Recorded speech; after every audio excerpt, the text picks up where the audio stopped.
estado especialmente atentos a acompañar a la Universidad de EAN en todo lo relacionado con el programa para estudiantes de primera generación del gobierno, Servilo Paga. Eso no quiere decir que sea el único programa, hay varios programas. La misma Universidad de EAN tiene su propio fondo de becas y estímulos para estudiantes que así lo requieren, y estoy absolutamente seguro que en el externado, en la Santo Tomás y en la Universidad del Bosque también tienen sus propios programas digamos, de becas y apoyo para estudiantes que así lo necesiten. No quiero dar más preámbulos para esta actividad, espero que la puedan aprovechar lo mejor posible. Les agradecemos muchísimo su presencia. Obviamente todos los comentarios, intervenciones son bienvenidas. Nosotros estamos construyendo este tejido de aliados internacionales para ayudarnos a atender juntos lo que tiene que ver con interculturalidad, internacionalización y, por supuesto, educación superior, que es lo que nos convoca a todos acá. Entonces, pues, en nombre de la Universidad de EAN, de nuestro vicerrector Diego Cardona, quien está justamente en comisión internacional ahora mismo en Estados Unidos, les damos la bienvenida, y bienvenida Tasha, muchas gracias por estar acá.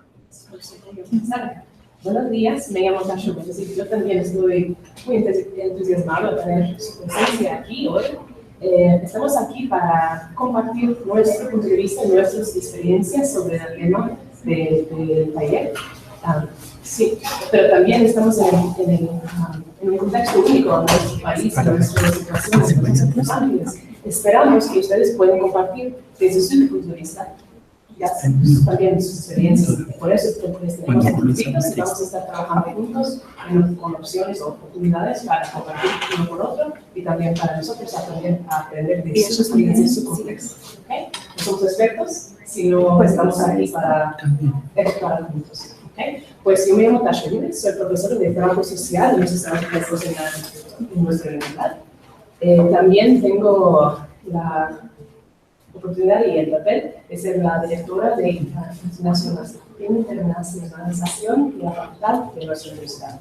Eso quiere decir que soy campeona de internacionalización, pero también de interculturalidad. Eso no siempre tiene que ver con cosas internacionales, sino cosas domésticas dentro de nuestros propios países, dentro de nuestros propios ciudades y comunidades. Y para mí es una cosa muy importante, ambos lados de este tema. Esta cuestión de interculturalidad.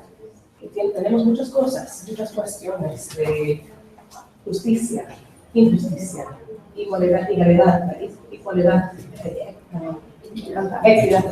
ambos en nuestro propio país. Entonces estoy trabajando con esas temas en mis clases cada día y también intento incluir perspectivas internacionales a mis estudiantes, porque yo he tenido muchas oportunidades para viajar. Yo les voy a contar que para mí este tema es muy personal, también profesional. Claro, estoy aquí como profesora, pero desde chiquita yo era alguien de una familia bicultural y por eso me llevó, eso me atrayó a este tema de diversidad, cosas de eso. Entonces, por eso estoy aquí. No voy a enfocarme más en mis títulos, eso para mí no es muy importante, sino estoy aquí con mi corazón, abiertamente con ustedes, para compartir y también aprovechar esta oportunidad intercultural. ¿Okay? Gracias. Good morning. My name is Brianna Lemons, and I am also from California State University, Los Angeles. I teach in the School of Social Work as an assistant professor along with Tasha. And this is the whole experience of internationalization is very new to me, but I'm learning and I'm particularly excited to be involved in this work, especially given the current political climate in the U.S. as it relates to how we treat others that may come from international backgrounds. And it also has implications for our work with students that come from intercultural environments. One of our greatest challenges at our university, and one of the things that I'm most passionate about as a professor, is the writing challenges that we often experience with our students. And you'll hear me talk a little bit more about that later. But that's a great challenge that I feel is very universal, whether it's within the US or globally. I think that we all experience those challenges. And I heard Luis talk a little bit earlier about some of the challenges that you experience here in Colombia as it relates to your students. So I would like to hear your thoughts about that as well. I'm always interested in hearing how we as university professors approach writing and helping our first generation students to improve their writing skills.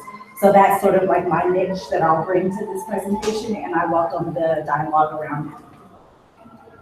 Yo tengo esto, salirme detrás de esta mesa. Me llamo Alison Matáez, aquí soy yo. Y también soy profesora en la Universidad de CalState, en la Facultad de Educación. Y antes de tener esta posición, trabajé por 8 años como maestra de niños, de adolescentes, de verdad, de sexto, séptimo y octavo grado, y por eso no tengo nada de miedo de ustedes. Entonces, que mi español no está perfecto, pero ustedes no tienen 13 años, entonces. Por mí es la enseñanza es mi pasión, como docente y como persona. Yo identifico mucho con esta misión en mi vida y desde chiquita he tenido la oportunidad de vivir en muchas partes porque mi papá era en el militar del ejército de los Estados Unidos. Por eso he vivido en 4 continentes, incluyendo acá. En Colombia, yo viví 2 años en Manizales, entre 2006 y 2008, y trabajé en un colegio bilingüe. Y esta experiencia también me ha formado mucho como profesora, porque en los Estados Unidos trabajé en escuelas en ciudades, en públicas. Entonces, para tener la experiencia de estar en un colegio privado acá en Colombia y escuelas públicas en los Estados Unidos, vi como los problemas de estratificación de estatus social en los 2 países. Entonces veo cómo podemos trabajar juntos para confrontar problemas que tenemos en nuestras partes. Pero claro, tienen una identidad especial acá en Colombia y en los Estados Unidos por los contextos. Con mi doctorado yo estudié política de educación, entonces ya trabajo mucho con estudiantes que quieren ser maestros o quienes quieren ser directores de escuelas de primaria, secundaria y también de quienes quieren trabajar en educación superior. Entonces agradezco la oportunidad de estar aquí con ustedes y espero que podamos tener una buena conversación esta mañana. Ok, entonces, vamos a manejar esta situación. Gracias. Vamos a manejar esta situación bilingüe así. En la gran mayoría de los slides vamos a tener algo en inglés, también en español. Eso fueron nuestras traducciones para encontrar en los míos, por lo menos, un par de errores, pero espero que nos permitan continuar in spite of that. Nuestro objetivo en general hoy es compartir mejores prácticas que apoyan a estudiantes quienes identidades sociales les minorizan en sus carreras en los Estados Unidos, en nuestro contexto, entonces, incluyendo estrategias que construyen un ambiente inclusivo en la aula, un factor muy importante en el éxito de los estudiantes. Nuestra agenda sigue así. Introducciones de nuestro grupo aquí. Vamos a darles un poco de nuestro contexto y asunciones que usamos o que navegamos. Vamos a definir o explorar un poco el tema de ambientes interculturales. Vamos a también compartir o explorar el involucramiento y participación activa o compromiso estudiantil. Eso es una cosa que queremos escuchar en las palabras alternas que usan ustedes para nosotros aprovechar la oportunidad de aprender de ustedes también. Vamos a explorar también dinámicas con gran o alto impacto de sus internas que usamos en los Estados Unidos. Hay muchas investigaciones sobre las cosas que apoyan a los estudiantes a tener éxito. Vamos a también explorar valorando la diversidad en la aula. ¿Cómo lo podemos aplicar? Y construyendo comunidades interculturales, técnicas o dinámicas que usamos nosotros. Y al final también hay espacio, yo creo, para tiempo para explorar otros temas que tal vez nos han dado cuenta. ¿Alguna pregunta sobre eso? Okay. Una cosa que les voy a invitar a esperar de nuestro taller es que queremos jugar. Espero que estén listos para eso. Yo sé que normalmente llegamos al trabajo y estamos con nuestros trajes.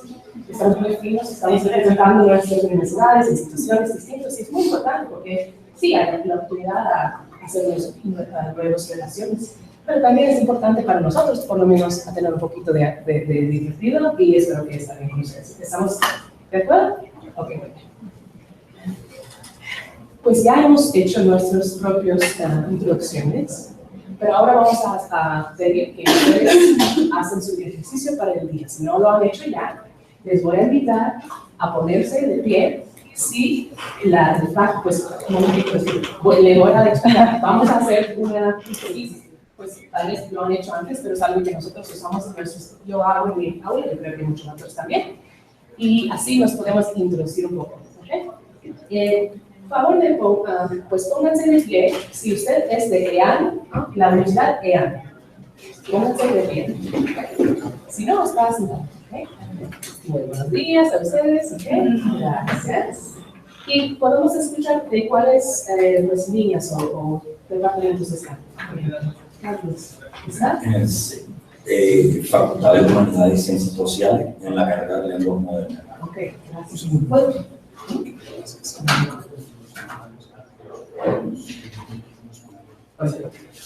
Si quieres. Ok. Sí, voy a usar eso.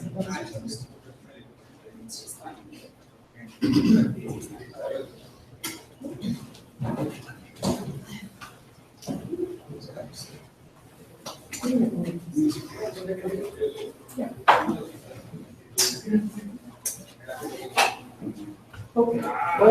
Por causa del tiempo. Pues, ¿cuántos de ustedes son de la facultad? ¿Ustedes? ¿Ustedes son de...? Nosotros sí. Ok, gracias. Muy amable. ¿Sí? Facultad de Humanidades y Ciencias Sociales de la carrera de Lenguas Modernas, mi nombre es Carlos Franco. Gracias. También del programa de Lenguas Modernas de la Facultad de Humanidades y Ciencias Sociales, mi nombre es Ana Milena. Gracias. Buenos días, mi nombre es Héctor Manuel, yo también soy de la facultad del programa de Lenguas Modernas. Buenos días a todos, bienvenidos a la Universidad de EAN. Mi nombre es Carlos Eduardo Reyes y también trabajo en la Facultad de Humanidades y Ciencias Sociales. Buenos días, mi nombre es María Salcedo, trabajo con la Facultad de Estudios en Ambientes Virtuales con el programa de Lenguas Modernas y el programa de Inglés para todas las carreras.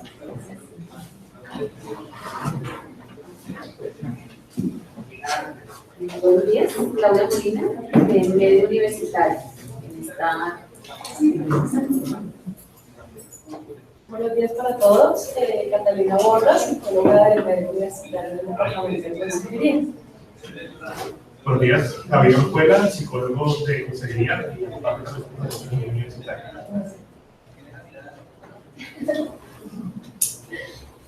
Buenos días, mi nombre es Lizzy, soy médico y soy coordinadora del área de salud integral de la universidad. Buenos días, Daniel de la Facultad de Administración.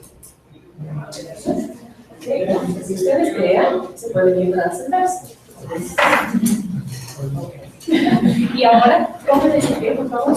Si están de nombre de institución, no de pónganse de pie, por favor. Y vamos a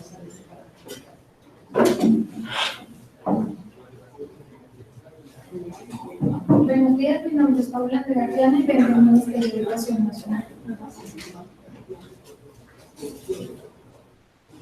Muy buenos días, mi nombre es Rebeca Pendleton, soy de la Universidad del Externado y la Oficina de Internacionalización.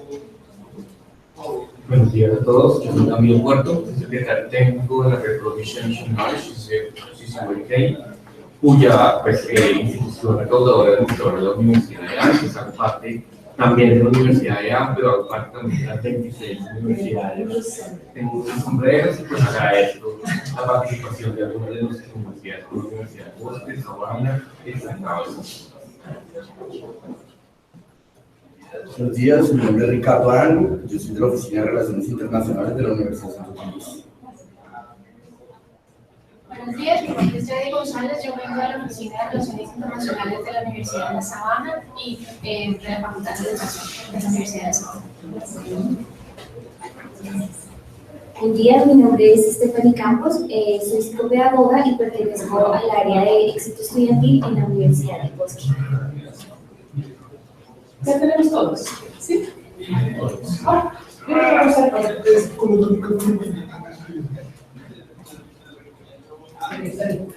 pónganse de pie, por favor, pónganse de pie si ustedes tienen participaciones.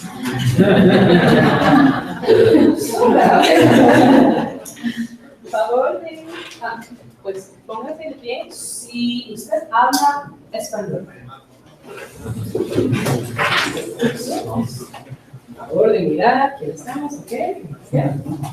Se puede sentar. Pónganse de pie si también habla inglés. Y ustedes saben, si necesitan de la traducción, también hay aquí atrás. Muchas gracias, se pueden sentar.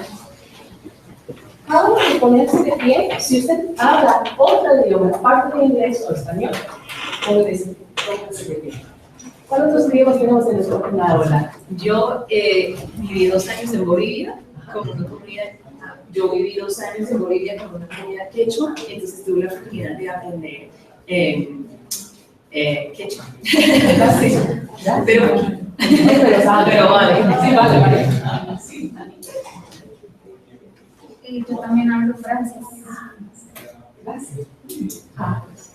Y yo también hablo alemán. ¿Tienes otro? Sí, un poquito de alemán porque mi padre es de Alemania. Pero mejor el español que así. Sí. Yo viví 1 año en Alemania, pero me hablo mejor ahora español porque tengo la oportunidad de usarlo con mucho más frecuencia en Los Ángeles que en sí.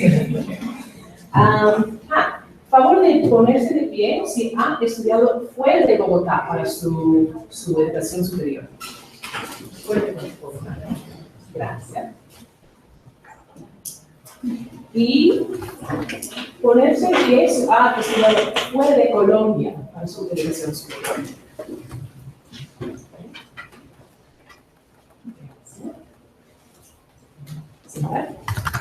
Favor de ponerse de pie si ha estudiado fuera de América Latina para su educación superior.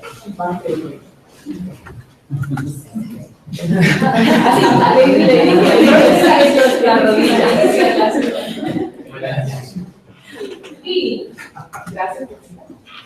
Ahora la última, favor de ponerse de pie si usted encuentra la enseñanza o la oportunidad a enseñar. Ambos pues challenging y desafiante and rewarding. Ambos. Difícil y también rico, ¿no? Sí, ok, muy amable, gracias.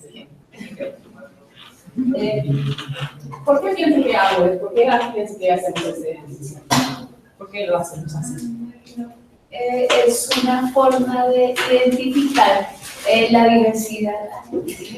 Es una forma de identificar la diversidad en los diferentes tipos de estudiantes que hay y el grado de esa diversidad también. Sí, vale, distintos varios aspectos de diversidad. ¿Sí? Okay. ¿Cuál otra razón? Bienvenidos. ¿Sí? ¿Hay otra razón o otra actividad que nos provee?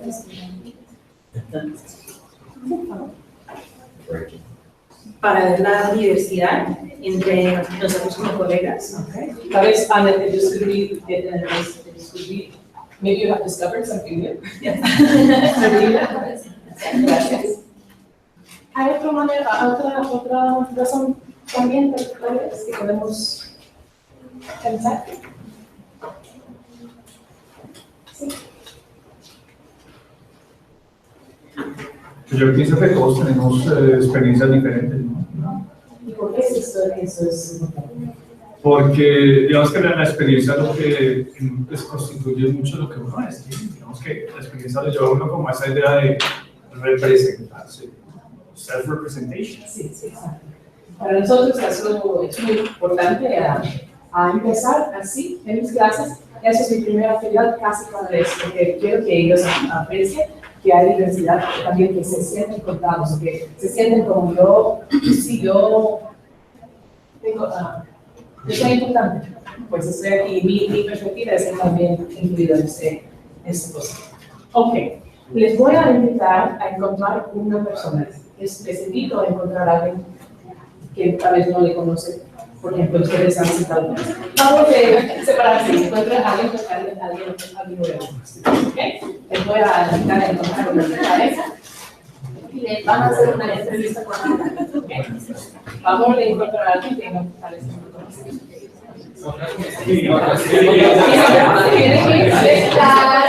La diversidad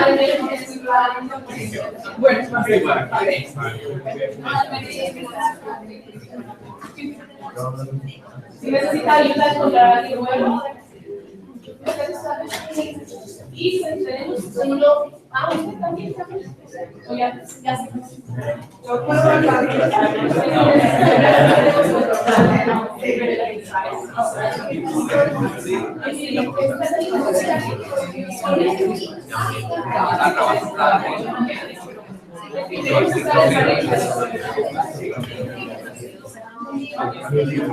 Les voy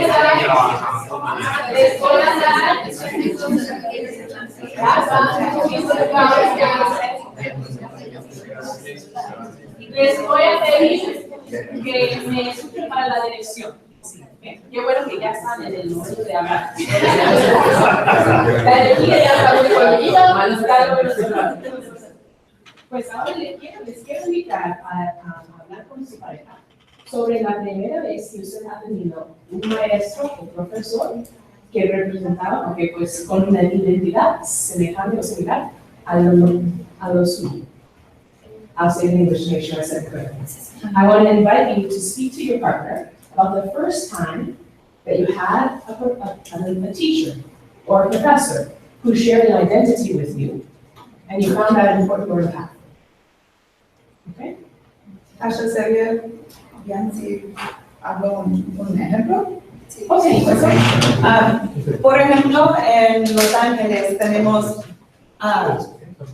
muchos de los estudiantes que asisten a las escuelas primarias en Los Ángeles hablan español como su primer idioma. Pero también tenemos como 75 otros idiomas que hablan los niños en sus casas. Pero entonces es muy probable que los niños que hablan español van a tener una maestra o un maestro que habla español. Pero si son de otra parte del mundo, es muy probable que no van a tener una persona que habla su idioma. Entonces, por eso sería impactante cuando encuentra un profesor que tiene una identidad como tuyo. Entonces, como esto.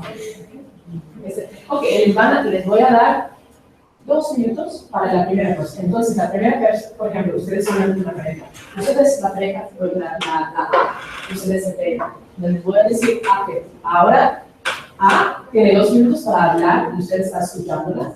Y después vamos a decir algo así. Ya estamos cambiando y usted tiene 2 minutos. ¿Ok? ¿Ya? Entonces, pues, escogen A y B. En ese lado de A. Y empezamos con el B. Empezamos con el B.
Espero que eso fue interesante para estudiar sus memorias de sus propias experiencias cuando estaban estudiantes de cualquier nivel.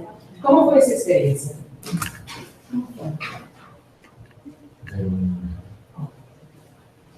¿Cómo fue?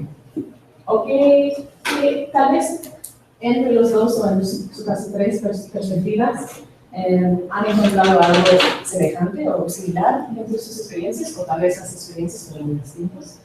¿Qué observaciones tienen sobre este tema?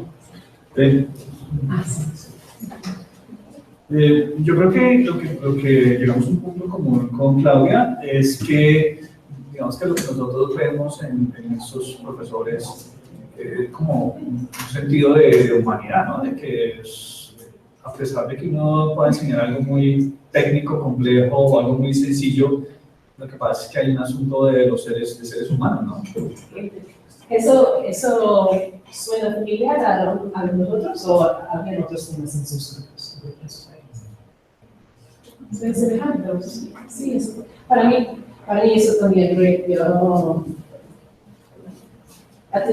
también los maestros que me han dado la más motivación, la más esperanza, pero los que yo vi, yo puedo ser como ella es humana y ella tal vez me parece, o ella habla de una manera que es muy familiar a mí, de alguna manera tal vez fue su identidad física, o tal vez fue su manera de ser en la aula como humana. Gracias por tu tiempo. Porque queríamos hacer esto para empezar a abrir la diálogo sobre ese tema de quiénes somos como maestros, como profesores. Es muy importante a nuestros estudiantes. Y podemos, vamos a ver más y más durante este taller cómo este tema o esta cuestión de quiénes somos nosotros también tiene mucho que ver con el éxito de nuestros estudiantes. Okay. Ahora les voy a poner en las manos muy amables de Brianna para dar contexto de nuestra universidad. Oye.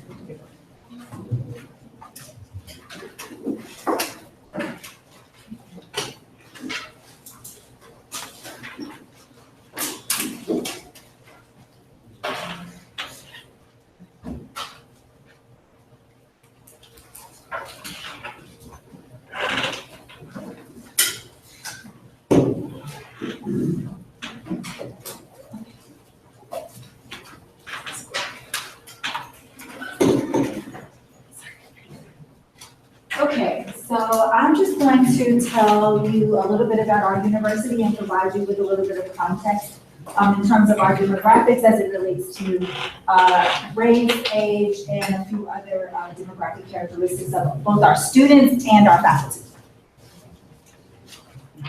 So in terms of our student population, our largest population, as you can see here in the red, is primarily Hispanic. Okay, so our institution is, in terms of our student body, is 61% Hispanic, followed by Asians, 14.2%, non-resident aliens, 7.9%, white, 7.8%, and African American, 4.1%. And you can further read the slides at your leisure. I'm sure we'll provide the slides for you after the presentation. But just to give you a sense of what our student body looks like, and then I'll show you what our faculty looks like, and then I'll ask you to sort of make some observations among yourselves of what you think the differences might be in our students versus our faculty. So in terms of student gender, our undergraduate program and our graduate program, you can see it's about an even split between male and female students. And then in terms of student age, on average, our undergraduate students are about 23 years old, our graduates about 31, and combined undergraduate and graduate about 24 years of age.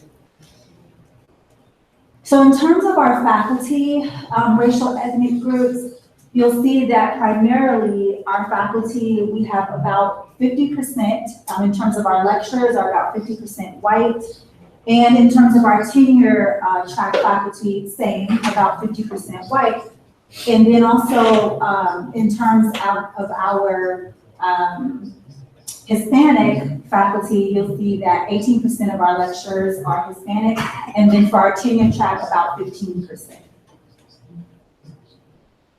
One point.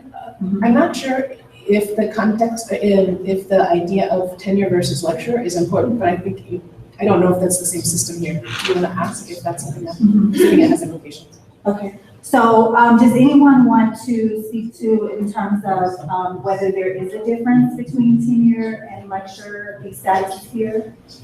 Okay. Those are the same terms that you use here. So they also have the same system. So, as you'll see, in terms of the differences, there is a disproportionality in terms of our student body and our faculty. So in terms of our white students, we have about 7.8% white students, but we have about 50% white faculty in terms of lecturers and tenure track. And in terms of our Hispanic students, we have about 61% Hispanic students versus 18% Hispanic lecturers and 15% tenure track faculty. In terms of faculty gender, you'll see that there is a bit more parity in terms of our female to male faculty. The FERP here on the left stands for Faculty Early Retirement Program. So these are our faculty that are in the process of retiring.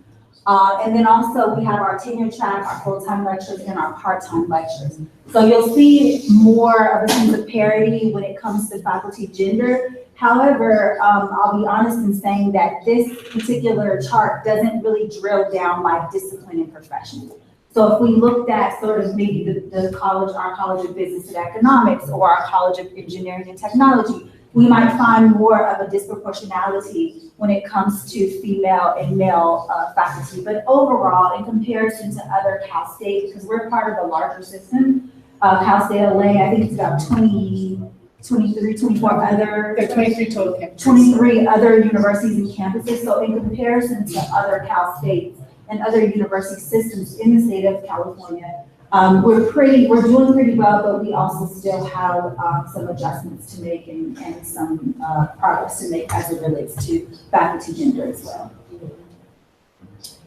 So in terms of, this is a more recent study that was done that looked at the colleges and universities within the US that rank the highest in terms of upward mobility. And what that means is that this particular study looked at the colleges and universities, so the role of colleges and universities in helping students to climb the economic ladder. And so in comparison to other institutions, Cal State LA ranked the highest in terms of the percent of students who came from families in the bottom fifth and reached the top fifth of the income distribution. So that's really something that are very a source of pride for the university at this moment in terms of helping our students to improve their economic situations. Because given where we stand or where our particular university or institution is situated within the US, many of our students come from very disadvantaged backgrounds. And so to have this to be an accomplishment on our part is very, it's something that we're very proud of, but then there are also things that also still remain challenges as well that we need to work on. Well, ¿cuál es su pregunta? How do you measure that? How is it How do you measured? measure the results? This was a study that was completed by, I think, Stanford, and there was an actual study that was done. So I'm not familiar with the methodology specifically. They used Department of Education statistics. So it was reported, usually the measure of socioeconomic status is whether a student qualifies for financial aid and at what level they qualify. So there are different types of loans or grants available to students based on their socioeconomic background. So for example, Pell grants are for students in the lowest economic strata, and other types of grants are available to other, to like middle class families. So usually the Department of Ed is measuring students who qualify for financial aid, and then it's tracking graduates and what types of careers they have later on. So it's also using alumni data tracking. Do you consider income? This is specifically about income level. Right. So what was the income of their family entering university, and what is the income that they achieve with their bachelor's degree later on? First year, second year, how many years after graduation? I am not sure. We can get you the study. Yeah. We can get you the study. It was in the New York Times, it's like this big thing. Okay. Yeah, we can send you all the statistics if you want. It was not done- our research, it was a national study. Yeah. Because we have exactly the same thing here, trying to measure how is it that we can establish if there's mobility as such or not. Yeah. Because sometimes it's very difficult to prove that that education is doing something Right. for mobility in itself. Right. Or Yeah. just it's a way of staying in the same status. And I think some other measures that are typical are how many undergraduates go on to complete graduate degrees or professional degrees. So if you're primarily an undergraduate school, how many students go on to get a PhD or an MD or become lawyers, for example. So those are other measures that exist from the federal government. It's okay to interrupt or? Oh, Yes, please. Okay, so I also wanted to just give you a sense of the actual population that we serve at Cal State LA, and as we've been using the term first generation college students a lot throughout this presentation. And this is something that we all believe uniquely positions us as a university and makes us kind of distinct and different in terms of the population that we serve at Cal State LA.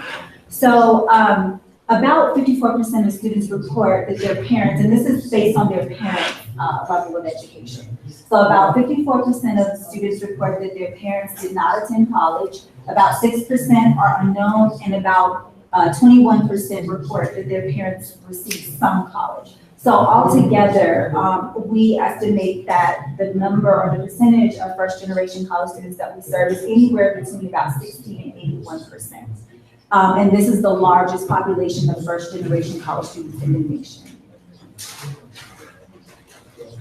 So in terms of some of the challenges that first-generation college students oftentimes experience, and this is based on a study by Pasquarella, Pearson, Woniak, and Terenzini.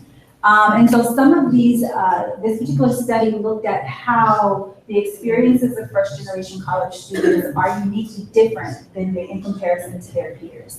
So some of the challenges that this study found among first-generation college students is that they tend to complete fewer first-year credit hours. They take fewer humanities and fine arts courses. They study for fewer hours. And they also work more hours. And this personally, and I'll try to sort of share some of my own experiences as well as I talk through this, but I can certainly attest to the working more hours. That was a great challenge with many of my students as well. And it also has implications due to the work responsibilities outside of the classroom. It also has implications for lower levels of participation in extracurricular activities, athletic participation, and volunteer work. All of these activities we know have a direct correlation with academic achievement. So the non-academic and the academic coincide. However, due to these work responsibilities, students often are not able to participate. And our campus is a commuter campus. So our students don't live on campus. So they don't necessarily have that engagement in student life that other students might have that have on-campus living.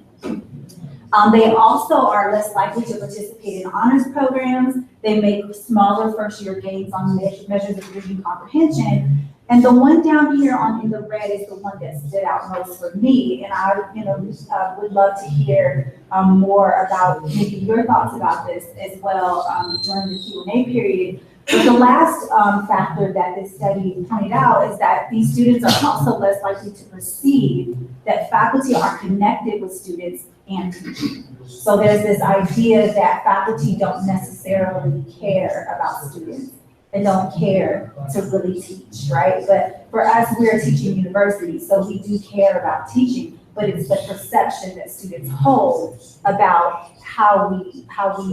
the extent to which we care about their well-being and the extent to which we really do want to actually provide quality teaching.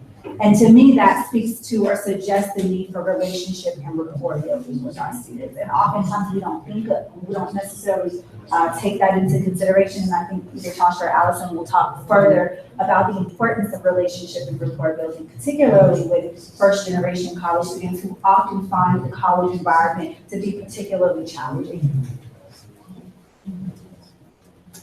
I spoke a little bit earlier in my introductions about writing challenges among first-generation college students, and I'm really a champion for improving writing skills among first-generation college students. Just to give you a little bit about myself and the reason why I'm so passionate about this is because, and Tasha and I both teach, all of our master's students have to complete a thesis in order to graduate.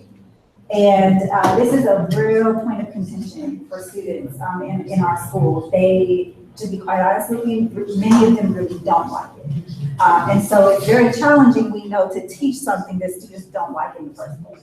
And so you really have to approach the topic of the subject matter in a very different manner than you would for a course that students just naturally gravitate to. And so because we have this thesis requirement, it is very writing intensive. And so when we think about many of the challenges that our students bring to the table, which is some of the things that I just mentioned, it's how do we grapple with this whole issue of writing. And if we even think about ourselves as faculty members and we have our own expectations for writing and publications and things like that, and we have these challenges ourselves, right? And we all struggle. When we sit down to the computer, we don't always, the information doesn't just flow out of us or pour out of us all the time. We too struggle with this, and we have our own sense of nervousness and anxiety and frustration around the writing process. And so this is something that, and we may have the training and all the necessary training to produce publications, but it doesn't necessarily make it an easy process. And so that's the same for our students as well. And many of our students at CalState LA come from K through 12 school systems because many of our students come from the community college environment. So, and they come through the K-12 system and through community colleges, and then finally they get to us. And so they have many challenges because they're not necessarily prepared for the demands of college, right? And so one of the models or high impact practices that has been implemented in the US since about the 1980s is what we call writing across the curriculum. And this is a high impact practice because one of the sort of underlying philosophies of this approach is that writing is necessary at all levels of instruction. So not just in your writing intensive courses, not just in the courses that we would intuitively think, this is a writing course, so therefore students need to write. It's the responsibility of the entire academic community to promote writing and to suggest to students that yes, writing matters. A part of this approach is also giving students the opportunity and encouraging them to revise drafts of written products. One of the things that students often experience in higher education in classes is that when they write a paper, especially that final paper, they never see it again. They don't get any feedback on it, right? And so when they get to my class, where I give them tons of feedback, more feedback than they want to have, then they're like, whoa, and they're in shock because they've never gotten feedback on that level before. So it's building into our syllabi and into our course outlines the opportunity for revision and feedback, right? But also as a faculty member, I do understand that telling a faculty member that the first thing that comes to your mind is how much time is this going to take? This is going to be labor intensive for me. Do I really want to do this? But I believe that it's necessary in order to improve students' writing skills. And many of our students, English is not their first language. And so really helping students to improve their writing also helps them improve their stance in terms of their professional development. When they get out there in the field and they're expected to write, in our case for social workers, process recording to court reports, all of these things that are necessary for professionalism in our field requires competent writing skills. So I don't want to take up too much more time from my colleagues, but just food for thought in terms of really taking into consideration this writing across the curriculum model and sort of integrating writing in all of our courses and giving students the opportunity to write constantly and receive feedback.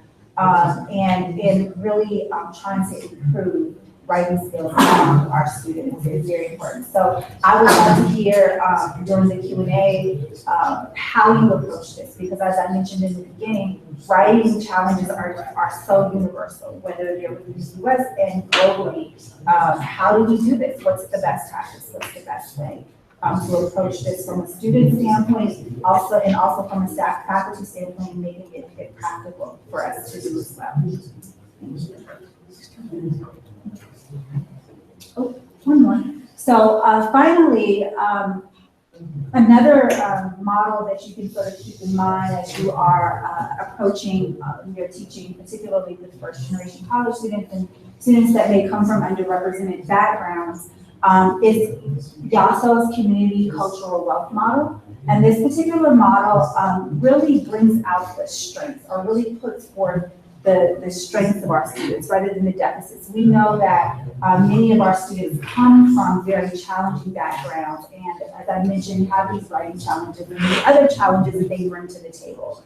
But it's also important to consider what the strengths are that they bring. So some of the things that the model points out is aspirational capital. And this is probably one of my favorite parts of the model, because it really looks at the hopes and dreams that students bring to the table. In spite of the challenges that we have, we know that our students are very resilient, right? And so we know that they bring a lot of strengths with them.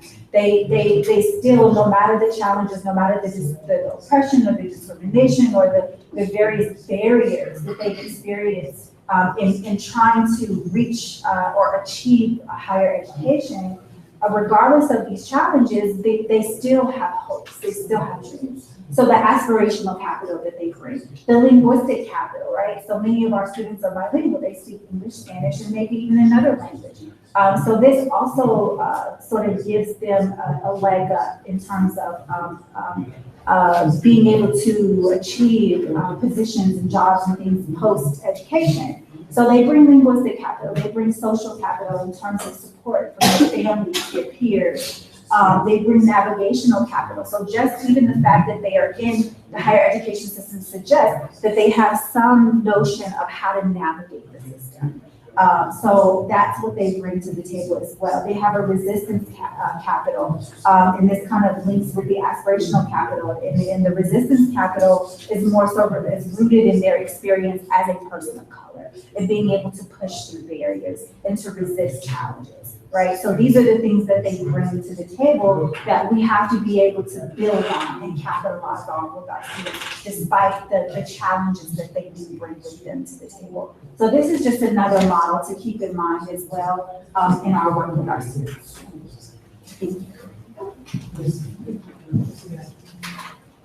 Tasha? Yes, I love the definitions that I mentioned.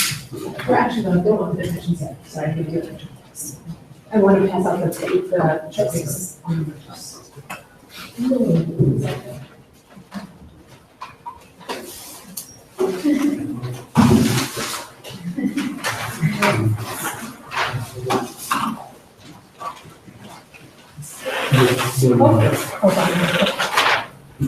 Ahora sí, ustedes van a, yo les voy a pedir a hacer estrella, pero primero vamos a explicar. Vamos a explorar ese tema de ambientes interculturales, gracias a eso. Y les quiero preguntar primero, ¿qué quiere decir cultura a ustedes? Cuando escuchan la palabra cultura, ¿qué contiene o a qué pertenece a esta palabra? Customs, costumbres, ¿eh? Red de significados que nos hacen, que nos congregan alrededor de algo. So challenges, significant challenges that bring us together today? Yeah, or meanings that we together build and mean something. Okay, so meanings that we can create together. Yeah, culture. Excellent, right? ¿Qué más? What else does culture mean to you? Human behavior, okay. And beliefs as well. Beliefs. Okay. ¿Qué más? It's a manifestation of identity. Manifestation of identity. Language. Okay. ¿Qué más? Todo bien. Anything else? So to give you some context, all of those things are part of the way I see culture as well. I think historically, or 20 years ago, 10 years ago, when people heard, I love that, hace 20 años, o tal vez 10 años, y algunas veces todavía cotidiano, pues todavía, depende del contexto, mucha gente ha pensado en cultura como una cosa de raza o etnia, pero es más grande que eso. Quiero estar seguro que estamos hablando, hay varios tipos de cultura, por ejemplo, no van a ver eso en mis slides, ¿no?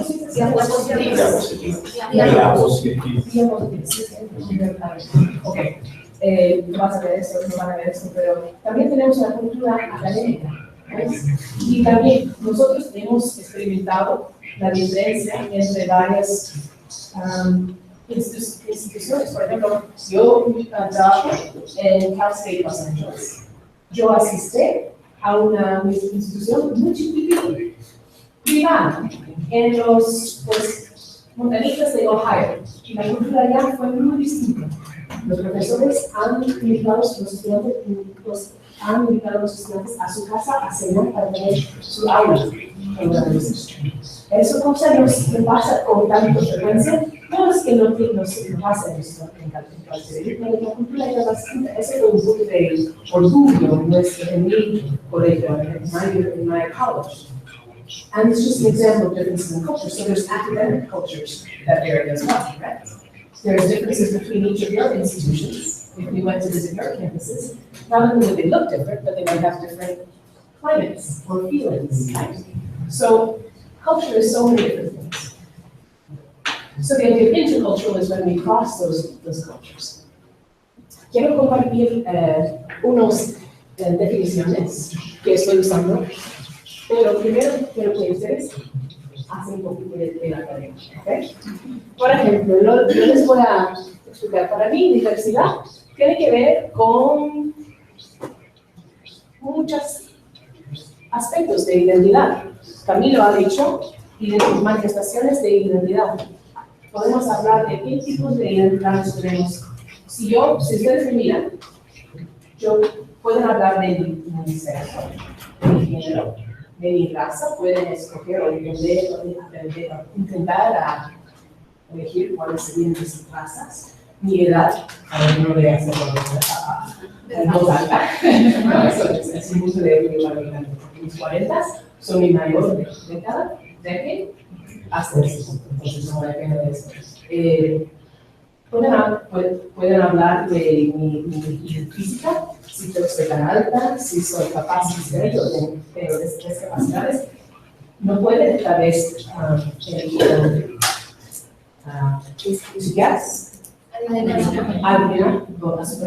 mi religión, mi orientación sexual, esas cosas tal vez se descubren mejor o no son muy obvias. Pero esos son un par de mis aspectos de mis identidades, ¿correcto?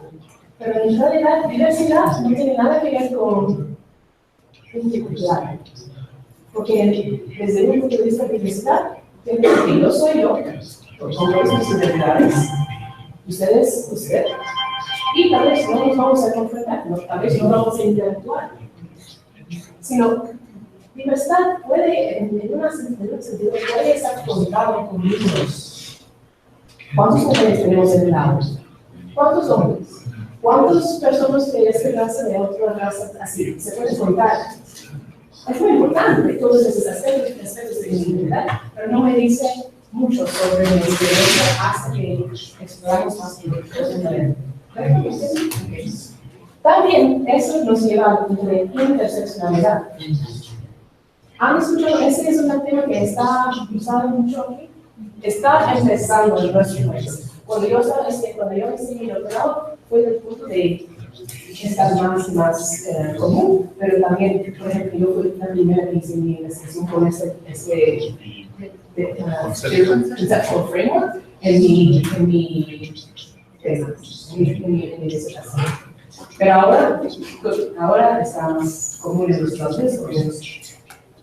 Pueden imaginar que these are not regular ones. Sí, con eso puedo escribir aquí en borrador, sí, borra seco, sí, ok, sí, dice marcador borra seco. Cuando hablamos de interseccionalidad, estamos hablando de muchos aspectos de mi identidad. Mi género, por ejemplo, mi sexo, porque son distintos conceptos, ¿no? Mi raza, mi edad, mi nacionalidad, ¿qué más?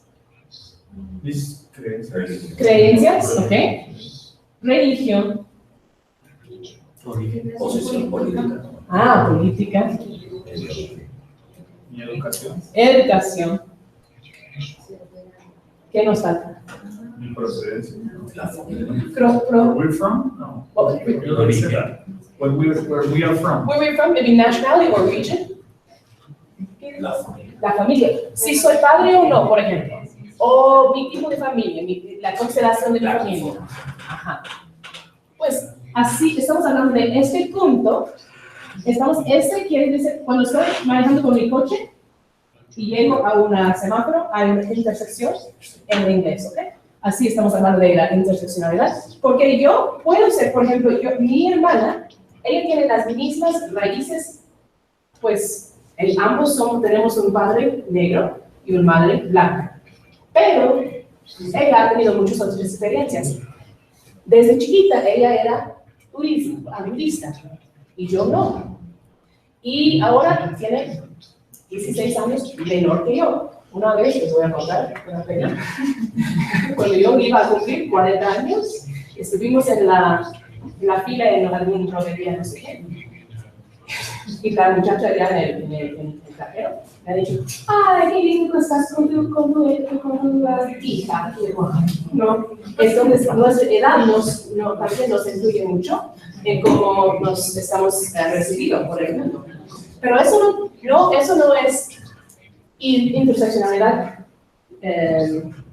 Eso no es, that's not all that intersectionality is. Right now we're talking about the different dimensions of our identity, identidades múltiples, pero interseccionalidad también tiene que ver con poder.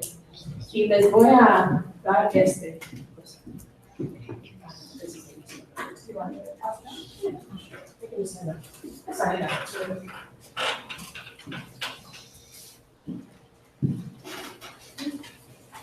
Sí, les di extra o no.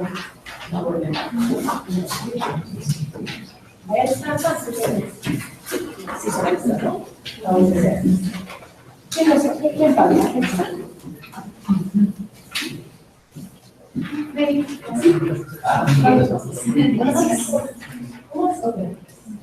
Este tiene que ver con, por ejemplo, esta. Ahora van a ver, ese es un flor de poder, vamos a decir. Ya estamos hablando de aspectos de mi identidad, de sus identidades. Van a ver dentro del flor, en el medio del flor, van a ver el aspecto de identidad. En el pétalo, la siguiente pétalo, más chiquito, van a ver que esta identidad tiene que ver con quién tiene el poder acerca de este aspecto de identidad. Por ejemplo, vamos a ver ability level, nivel de capacidad. El primer pétalo. Okay. So the center petal has to do with disability status. In our society, would you agree that people with disabilities do not hold as much power, that they experience discrimination? Would we agree to this? In the United States, at least, I'm very confident in saying that, unfortunately. So the center petal is those who are disabled. This relates to power. The outer petal are those people who hold power. In contrast, they hold power.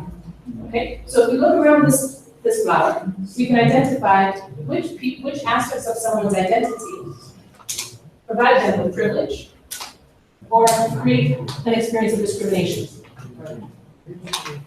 So we can look around: age, ability level, racial identity, education level, biological sex, sexual orientation, citizenship status, spirituality or religion, socioeconomic status, language, or gender identity. There are also some blanks. These spaces are something I would like to ask you. What aspects of identity in a Colombian context do you think are important? For example. Religion, big time. Okay. Catholics here in Colombia think they rule the country now. Do they rule the country? No, they don't. The Constitution says that, actually. The Constitution says they don't, but in a daily practice, do they? Yeah, I agree. and we're trying to go against that. Okay. There's a lot of energy around this particular aspect of identity because you feel strongly. Yes, of course. I appreciate that, yeah. As I am now a Buddhist, so I appreciate the minoritization and what it means that why do I have my days off on a particular day of the week? Yeah. I'm very happy I have days off. It really doesn't matter to me personally, but it's an interesting systemic point, correct? Okay, I'd like to ask, in a Colombian context, what other aspects of identity are missing from this flower that you think are important to consider in terms of power and privilege? Political position. Can you say more? Here, as we say, we don't have an specific religion, and we don't have a specific political position, but in reality, persons who are more close to be conservative have much more power. Okay, so those who are more conservative have more power. Okay. Thank you. I'm sorry.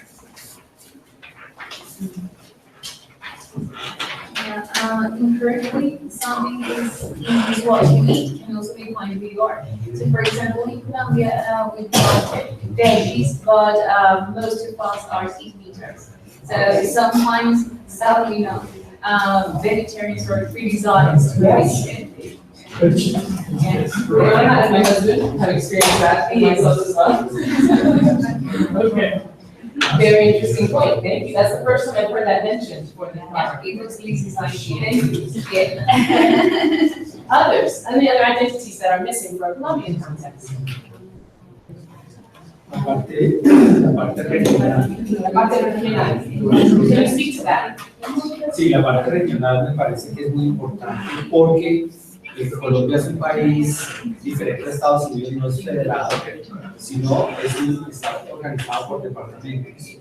Y a pesar de que la Constitución dice que somos una república unitaria, pero descentralizada, en el fondo somos una república centralizada. El poder está en Bogotá y en algunas capitales. Y estar fuera de las capitales, en las regiones, hace una diferencia enorme. Y de igual manera, la diferencia que hay entre el campo y la ciudad es toda. Es decir, los niveles de educación, los niveles de oportunidad, todo el tema de salud, el tema de acceso a servicios públicos, la participación en política, son mucho menores, pero la distancia, la brecha es enorme. Y eso es algo que, si bien la Constitución del 91 trató de eliminar, con el tiempo, las reformas han hecho que, de nuevo, el país esté completamente centralizado. Entonces, no es lo mismo ser de una ciudad capital que ser de una región. Hace una diferencia enorme. I'm going to say that I appreciate you bringing that up. Our students are here for 2 weeks, or 2.5 weeks. The first week and a half they spent in Quito. And the second week they're here in Ayan and in Bogotá. They're going to see the opposite things of how the things are working here in Colombia right I now. know they started in Quito. Right. And we did that by design. It's going to be a shock. It was a shock. They landed in Bogotá for one night just because of the transportation. Then they went to Quito and they experienced a big culture shock. And now, to let you know, I would be happy to share with you that our students had a wonderful experience in Quito. They loved Quito. It was challenging for them because of the infrastructure, because of watching and observing the disparities, because of wondering about had questions, and because of the water access. I mean, they understood that the university, we could share, the university, our partner there, had, along with the rest of the region, had been on strike because of the issues until just literally a week or so before we arrived. So they began to see that already. So I appreciate you bringing that up. We see it as well in the United States, not perhaps to the same degree, but it's definitely region, city versus rural, suburban, West Coast versus the middle of the country. We see these regional differences and disparities as well. Absolutely. So thank you. So I'm asking you these questions because I recognize that this is something that we use in our context. Your context would need to adjust to see what are also other areas. I would be interested to know, and this is a sensitive topic, I know, but I imagine also people who've been displaced because of the conflicts. And how does that impact their intersectional identities? How does that show up in a classroom environment for you? And or people who are in your classroom context who receive scholarships, who does not receive scholarships. I hear that sometimes there are experiences of students who receive scholarships who may feel isolated or marginalized because of the economic disparity as well, right? So these are things that we navigate in the United States and you may navigate in a slightly different way. These are things that we surface. I will do this exercise in my classroom in many cases to begin to just let them first experience and think about who am I beyond Tasha, beyond a woman, beyond a social work student. I want them to know that all of their aspects of who they are important and valued, and that is part of the riqueza. That's part of the richness that they bring that informs me and teaches the rest of us in the classroom about the diversity that they bring to this. Okay? But it's important to recognize the social oppression piece of this as well. So now, here's your homework. I'm going to ask ask you to define the last word, which I left the clicker someplace. Thank you.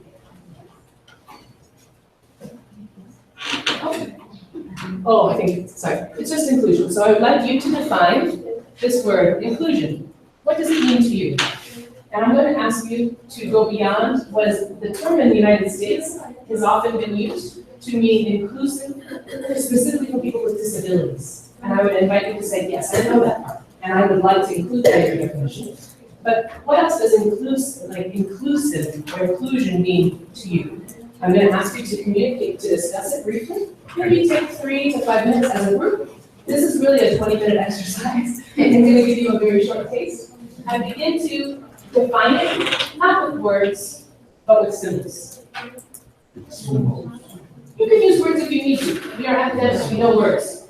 But sometimes it's easier to come to agreement more quickly with symbols rather than trying to get the exact wording. Yeah, you have a short amount of time. If you prefer words, that's fine. Words, symbols are all okay. But I invite you to try what works best for you. Take 3 minutes to discuss, and then 3 minutes to express.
Lo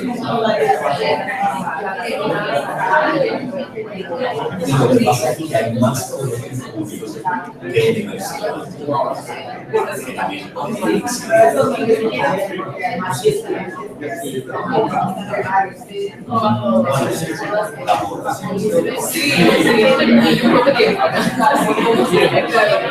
Por eso que no van a competir pero pueden poner algo.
He was saying that like the reputation is the status given to and also like in the States, you know,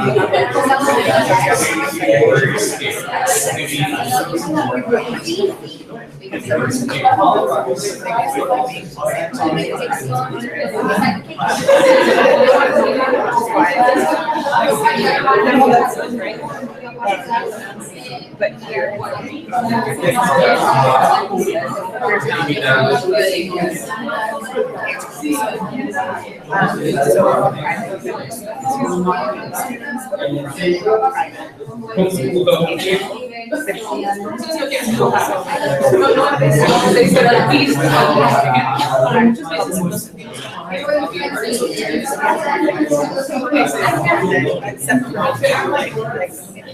Sí, pero no se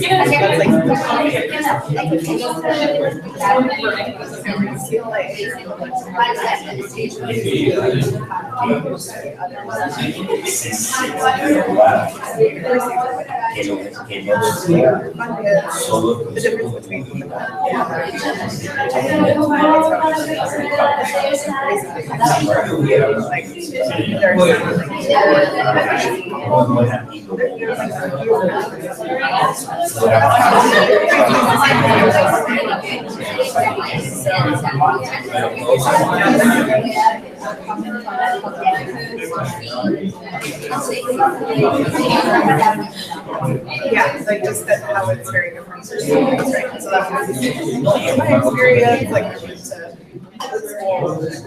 I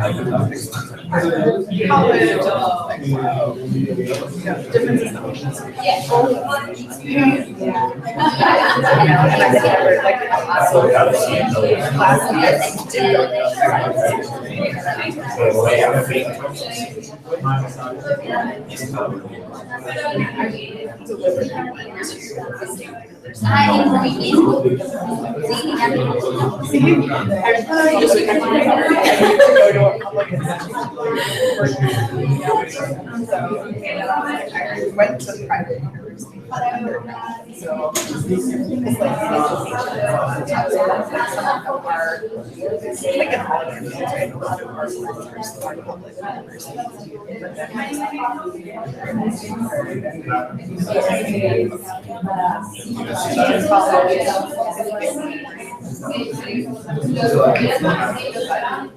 tell myself, I never like the university all my options. I don't live like I'm 22 because I'm going to be in my 30s. I don't want to live with my not the Western Coast.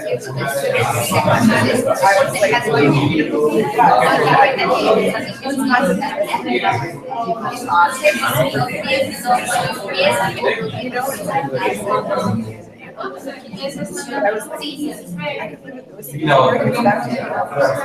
Midwest, in the city, it's not in the bubble. And I was like, I want to stay here. I worked like all day, and I was like, I have a community of people who like, you're really, I won't be like stuck in a grad school. Basically, I was like, this is just my yeah, I never, I was like,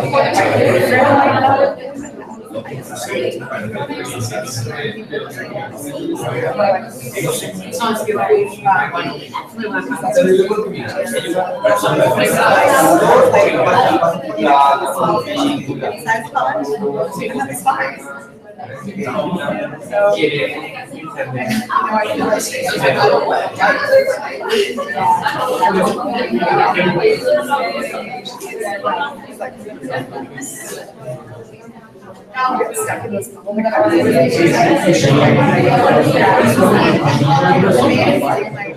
the weird ones. Nothing's prepared. Okay, so like I would have preparing lessons or something.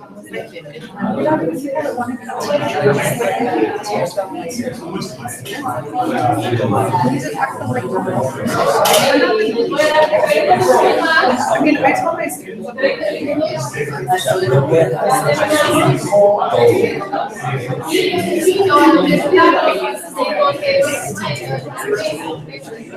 but like, particular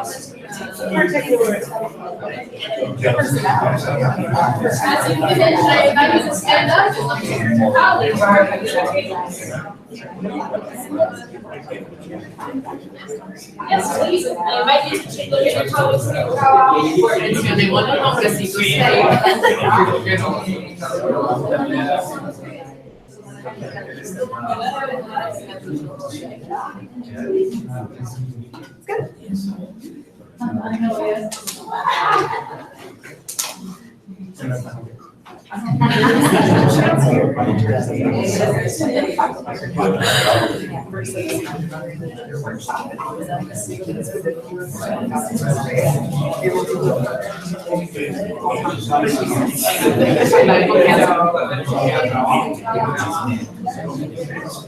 so it would be interesting.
La identidad son los hombres. Igual estemos en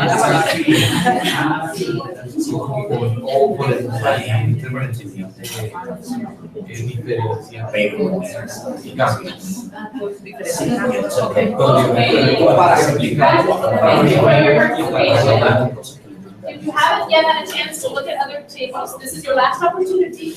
If you are still working, I love to see a constructive persistence. We're going to wind down the exercise. And we will keep the art gallery. We can post the art gallery once you've had a chance to wind down.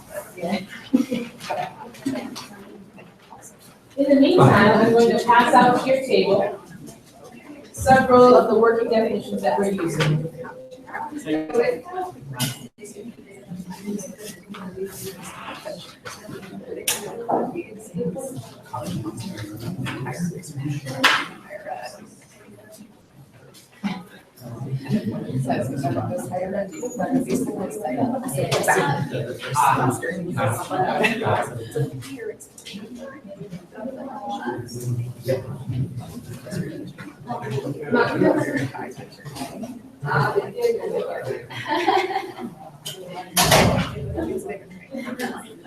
For student success. I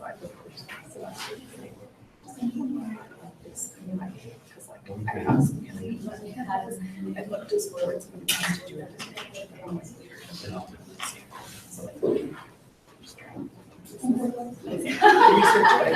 I love seeing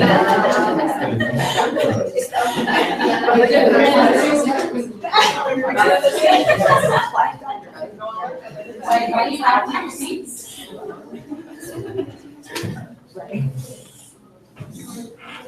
In your quick view of your colleagues' work, I want to invite you to think about, did you see common themes? I'm asking you to be a qualitative researcher. Did you see common themes? Do you have any observations? And I want to, this is an opportunity for you to consider. I've shared with you the definitions that we are using for today. These are not the only definitions. You might decide to redefine. I want you to consider, take a moment quietly for yourself. This is my best translation. I apologize, I did not have it done professionally. So the last paragraph is the one that you have imagined this last definition. Okay? This is the way that we're using to define information.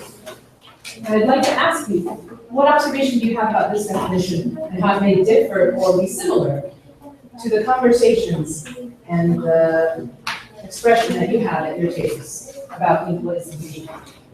How it might be similar, does it resonate, or is it different?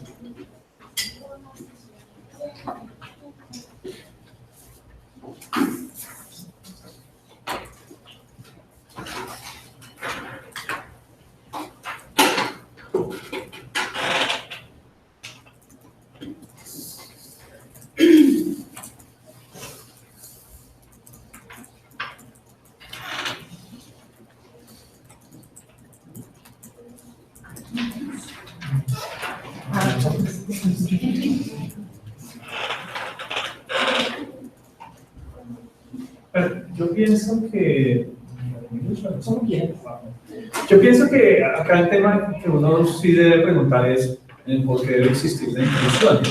Y entonces acá nosotros vemos como dos posturas. Uno del que da la inclusión y el otro que es incluido, y entonces hay unas relaciones de poder que son bien complicadas. Entonces, yo en ese grupo, por ejemplo, se habla un poco de mentalidad y dice, claro, a veces, y lo digo por experiencia, cuando uno, por ejemplo, va de Latinoamérica a otros países anglo o a Europa, muchas veces los latinoamericanos llegamos con esa idea, ay, que nosotros somos pobres, pero muchas veces a mí me pasó personalmente en alguna discusión académica, me dijeron, bueno, pero los latinoamericanos, ¿cuándo van a superar eso de que somos pobres?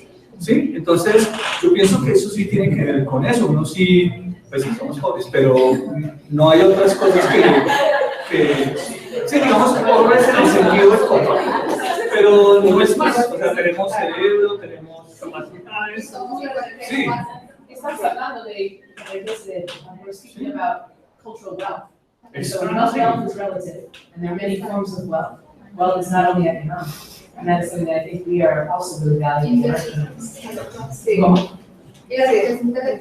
Intellectual, there's so many forms of wealth that we can stop focusing only on the capitalistic economic vision of that, then we can broaden it. Por eso, pero entonces volvemos al punto de cuando está el escenario de inclusión, necesariamente hay un asunto de el que incluye y el que desincluye. O sea, hay unos issues generalmente cosas son de identidad. Thank you so much. So because of time, I'm going to transition, but I really hope that you enjoyed the process of beginning to think about these concepts, or at least continuing your own thought process about these. I'm going to transition now to Alice, correct? Yes.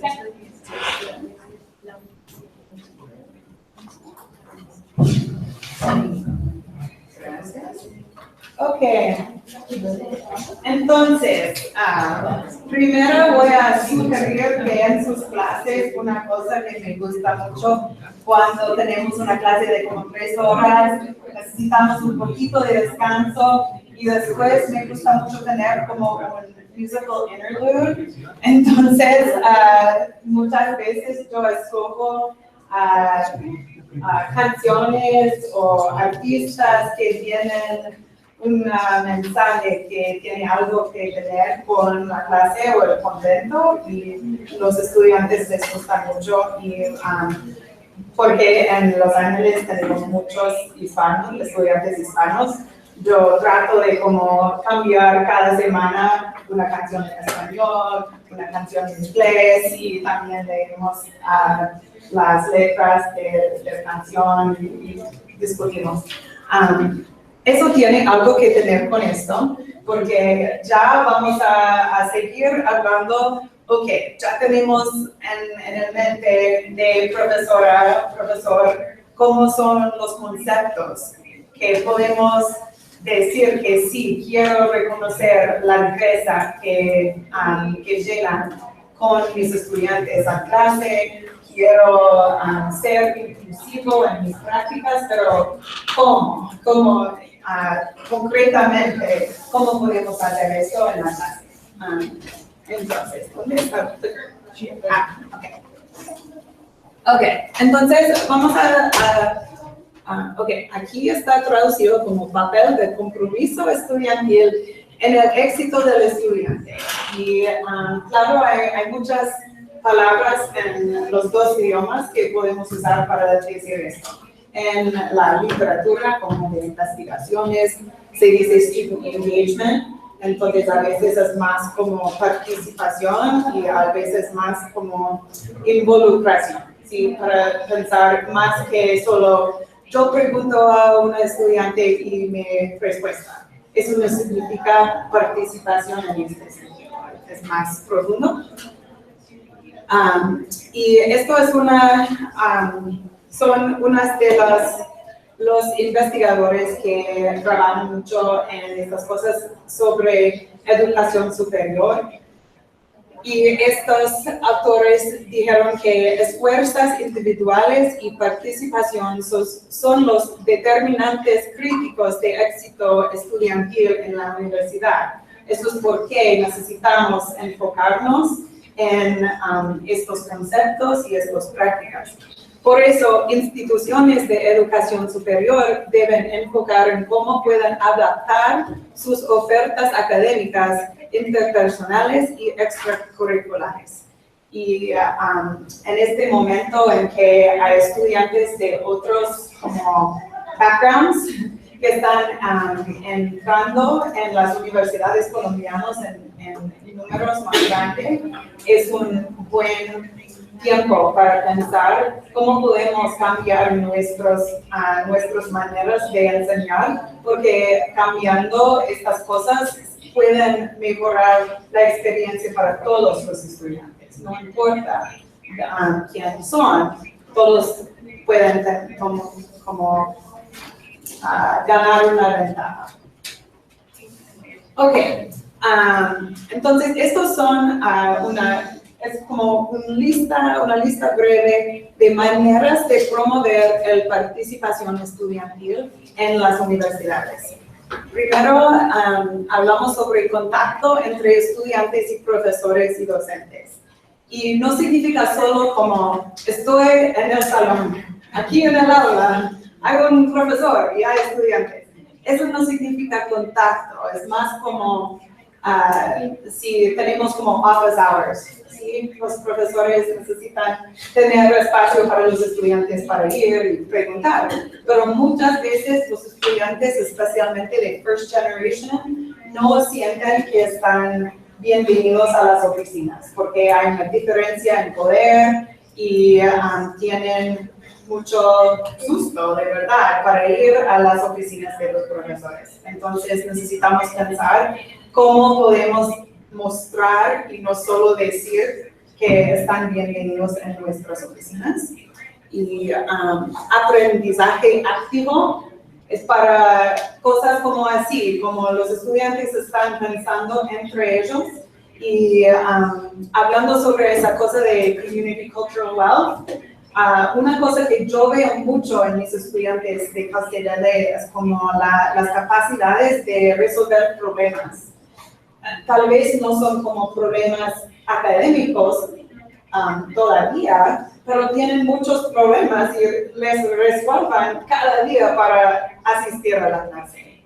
Porque necesitan trabajar, necesitan ir, necesitan navegar el tráfico de Los Ángeles.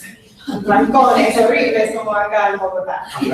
Y muchos tienen hijos y tienen familias y necesitan cuidar a los abuelos y los hijitos. Entonces, ellos tienen muchas capacidades para tener muchas cosas en su mente al mismo tiempo y estar en la clase también. Entonces, necesitamos no pensar en que porque no saben todo el vocabulario, no tienen la capacidad. No, es que tienen muchas capacidades y nosotros solo necesitamos enseñar los vocabularios por las palabras. Comentario rápido. ¿Cómo explicó la Brianna? Trabajar con nuestros estudiantes a mejorar sus capacidades en la escritura. Necesitan que nosotros trabajamos mucho, es la verdad, pero he visto que los estudiantes responden muy positiva a esto. Y, yo en estos 4 años de ser profesora en CalState he hecho cambios en mi syllabi y en mis proyectos, entonces ya siempre hay como, en esta fecha necesitas entrar primer borrador, pero es como un papel final, pero después necesitan revisar. Y como Brianna, yo trabajo, la mayoría de mis estudiantes son de posgrados. Y por eso en nuestra profesión de ser académicos, de ser profesores, eso es la manera en que nosotros trabajamos también. Pero los estudiantes de primera generación a veces no saben. Ellos piensan como, no, mi profesor escribe todo perfecto primera vez. Pero cuando yo estoy escribiendo algo por una revista, ellos están como, es horrible, bla, bla, bla, y necesitan escribirlo como muchas veces. Aún tengo el doctorado y todo eso. Entonces, con mis estudiantes de doctorado, muchas veces yo los muestro el comentario que recibo, porque a veces no es muy amable, ¿sí? Es como, yo no sé quién es esta persona, no vale la pena leer esta revista, este artículo. Entonces, los estudiantes pueden ver, Alison sí me dijo que necesito cambiar muchas cosas en mi ensayo, pero no es tan como estos blind reviewers. El tiempo dedicado a la tarea, eso significa como durante la clase, cuánto tiempo los estudiantes están trabajando, no solo escuchando. Entonces es como recordarnos que no necesitamos solo hablar por como 3 horas. Expectativas altas, eso es muy importante y en las cosas de primaria y secundaria también. Es que si una estudiante no habla el primer idioma de los otros estudiantes, si llega de la pobreza, si tiene problemas, eso no significa que no puedan como encontrar las metas que tenemos, es que nosotros necesitamos cambiar nuestra manera a ayudar a los estudiantes a encontrar las metas. Respeto por estilos diversos de aprender. Y eso significa que algunos estudiantes sí pueden aprender en solo estar en una silla por como 8 horas y escribir y escuchar y ya. Pero estos son como un porcentaje de la gente que quiere hacer un doctorado. Eso es que yo hablo a mis estudiantes. Es que nosotros no somos los normales, somos los raros. Y que yo he estado hablando con Brianna hace unos minutos, que durante mi doctorado, y porque yo era maestra de niños, yo vi como cuando hay clases en que yo puedo ver como, sí, esta instrucción, bueno, no es solo el contento, pero la instrucción se da la oportunidad a aumentar nuestro conocimiento y entendimiento, y como... No sé, yo creo que muchos que tenemos doctorados somos como neuróticos y perfeccionistas y a veces no es buena como punto de personalidad. Pero es que mucha gente quiere como escuchar música, quieren hablar con otros, pero también no podemos como siempre trabajamos en grupos. Eso no significa tampoco, porque a veces los estudiantes necesitan trabajar solas y tenemos estudiantes que no sienten cómodos en grupos. Entonces, es para tener una mezcla de maneras de enseñar y como ver cómo son mis estudiantes, porque cada grupo es diferente.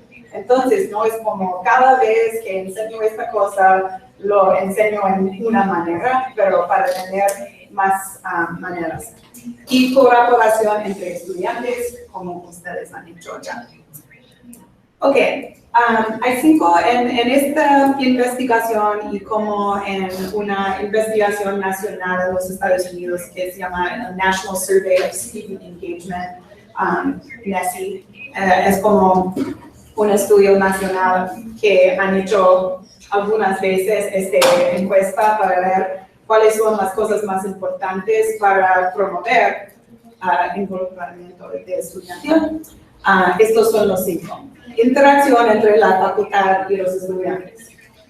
Nivel de retos académicos. Eso tiene que tener con estas altas expectativas. Y cómo tienen los estudiantes, cuántas oportunidades tienen los estudiantes para trabajar en la meta. Aprendizaje activo y colaborativo y experiencias educativas enriquecedoras. Esos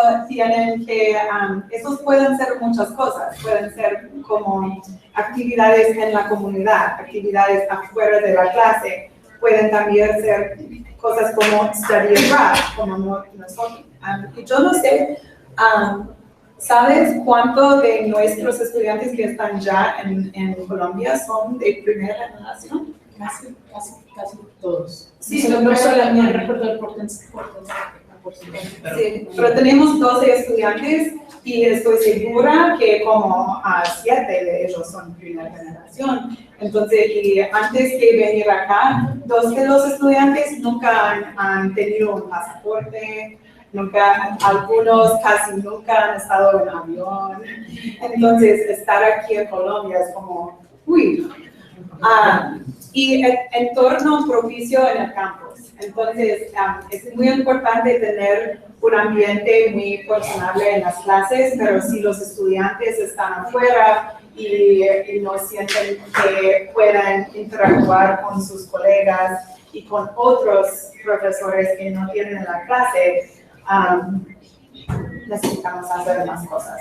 Y en este 5, una cosa que yo he hecho es trabajar en tener relaciones buenas con, no sé cómo se dice en español, pero como student affairs professionals, la gente que trabajan con estudiantes, pero no como profesores, como en grupos.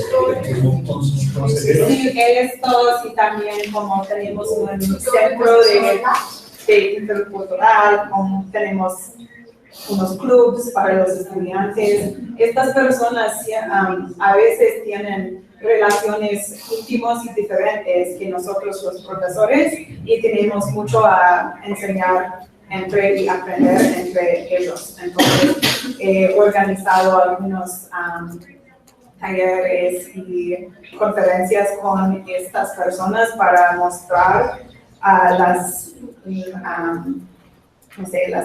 conexiones entre las cosas adentro de la clase y afuera.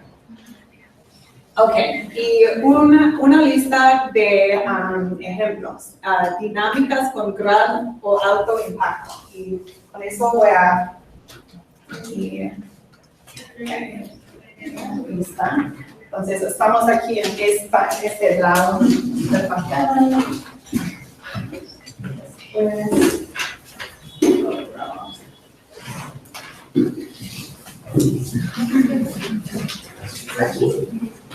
Ok.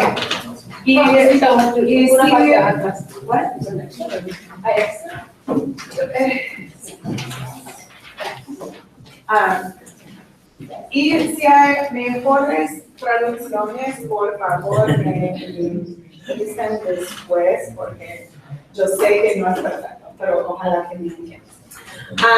Entonces, actividades especiales por estudiantes en su primer año universitario. En este grupo yo vi la palabra pertenencia y alguien me habló sobre cómo ¿cómo se llama?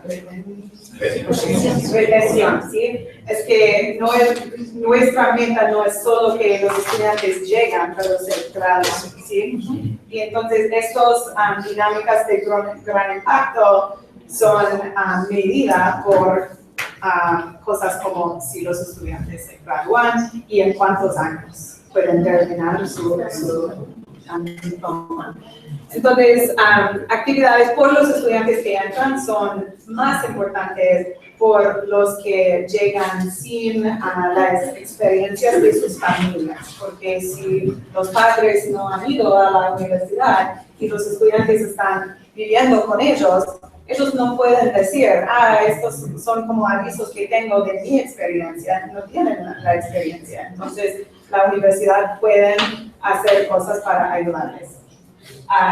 Experiencias intelectuales comunes. Un ejemplo de eso es como One Book. Hay una cosa que yo creo existe en algunas ciudades aquí también, pero es que cuando toda la gente de la universidad lee un libro y tienen como discusiones sobre el libro. Sí. Como foros. ¿Cómo qué? Foros, sí, como esto y como, sí, para entender la experiencia y a veces se invitan el autor para hablar sobre su obra y este es un ejemplo. También puede ser experiencias en programas, por ejemplo, Brianna y Tasha trabajan en trabajo social, entonces tal vez hay uno que está especialmente por los estudiantes de trabajo social. Comunidades de aprendizaje son learning communities, no sé si es una cosa que saben, ¿ok? Y eso puede ser por los estudiantes, ¿sí? Y cómo pueden ayudarles en el programa, porque si los estudiantes están haciendo una diploma en un programa, los profesores a veces no hablamos tantos, la verdad, ¿sí? Estamos como en mi clase, en mi oficina y trabajo mucho con los estudiantes, pero a veces no tengo muchas oportunidades de hablar con mis colegas. Entonces, los estudiantes pueden ser una red de apoyo entre ellos para decir como, estos somos las fechas en que necesitamos entregar cosas en esta clase y esta clase. Y yo tengo estudiantes en programas que tienen como grupos de WhatsApp y siempre están hablando entre ellos. Tareas y proyectos colaborativos para mostrar que necesitan trabajar juntos y la verdad es que profesionalmente la mayoría de profesiones también necesitan que gente pueda trabajar juntos. Y si durante la universidad todo es solo, no es una buena preparación profesional. Investigaciones pregrados. Esto es muy significante, especialmente en estudios de ingeniero y de ciencias. Entonces, los estudiantes de primera generación que tienen la oportunidad a ver cómo es trabajar en un laboratorio o durante el verano, durante el descanso entre semestres, pueden trabajar como tiempo completo con un científico o un profesor de ciencias, son mucho más exitosos en entrar en programas posgrados y terminar sus doctorados. Y una cosa también en que nuestra universidad está muy orgulloso es tener el número más grande de gente hispanos que reciben doctorados en ciencias naturales en los Estados Unidos. Prácticas son como internships o como posibilidades a cómo es ser un profesional en mi profesión, cursos y proyectos finales, y deben ser no exámenes, pero cosas que pueden, como los estudiantes necesitan aplicar y, ¿cómo se llama? Sintetizar. Esto. Como todo han aprendido durante el semestre en una cosa. Entonces, no solo estoy memorizando cada cosa de mis notas, pero he tenido muchas experiencias, como puedo sugerir una cosa en el futuro, algo así. Aprendizaje en servicio, aprendizaje en comunidades. Una cosa que puedo explicar como ejemplo, que yo creo que ustedes de Bogotá, donde tienen ciclovía, van a entender muy bien. En Los Ángeles no somos una ciudad muy como amable para los en bicicletas ni a pie. Es como una ciudad de carros. Pero hay una organización comunitaria, se llama Multicultural Communities for Mobility. Y yo he estado haciendo una conexión con ellos hace 2 años porque tengo una línea de mis investigaciones a tener con activistas jóvenes de bicicletas y como pedestrian safety. Con este grupo yo trabajé con mis estudiantes de política de educación, una clase en el año pasado, para ver cuál es la conexión entre como transportación y escuelas, porque es muy grande. La segregación de nuestras ciudades está como aumentado donde están las redes de buses, donde pueden caminar, donde pueden ir en bicicleta y esto. Entonces ellos hicieron un proyecto durante todo el semestre para ir a la comunidad, hablar con la gente, cuáles son sus concerns, sus preocupaciones, gracias. Y este grupo está enfocado en los derechos y las necesidades de comunidades de gente que son en pobreza y gente de color. Yo no soy una de estas personas, entonces como una profesora blanca, yo creo que es mejor involucrar a mis estudiantes que sí son de estas comunidades, es más una cosa que pueden empoderar ellos como investigadores, como estudiantes en posgrado y con sus comunidades. Entonces no es como yo soy experta y yo puedo decirle, no, es que yo puedo enseñar a mis estudiantes a ser investigadores y ellos pueden ir a sus comunidades. Clases intensivos de escritura, como explicó Brianna, y aprendizaje global y sobre la diversidad, como ha explicado Tasha muy bien.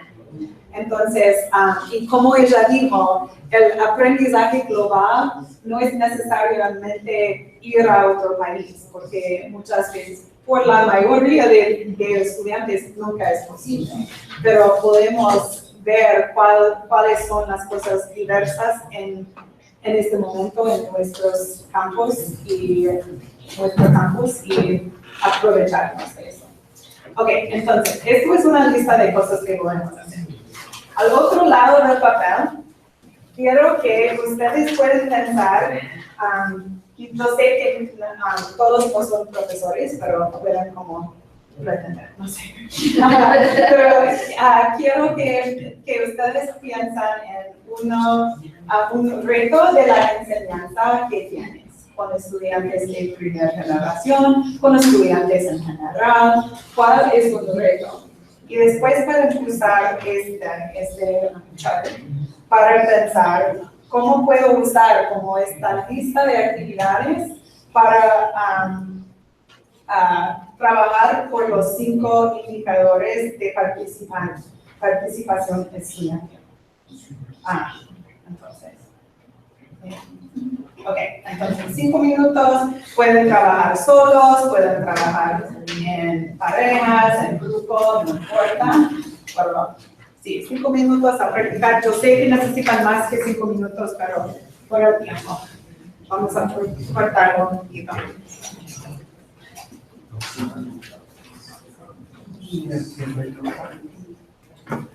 I can't tell how loud I'm talking at all, so.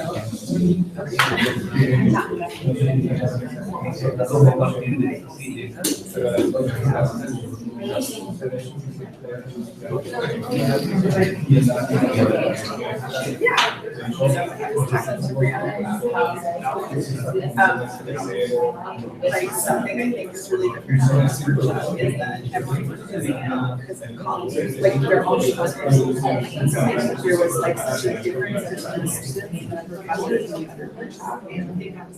in that space, the power difference is like you're getting is so much that I was like, you know, if I go back and do a good job, I wanted to be like hear my students here because I don't think that people will be willing to try new things in front of exactly. So I think that's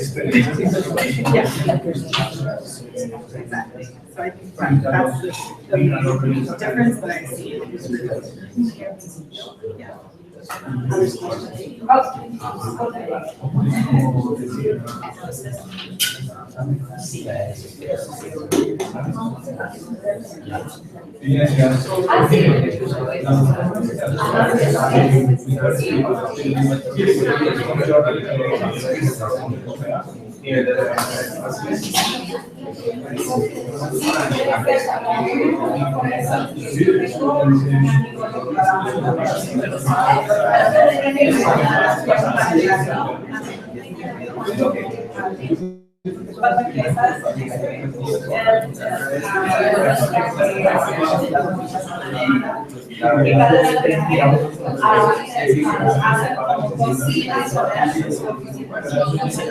Sí, como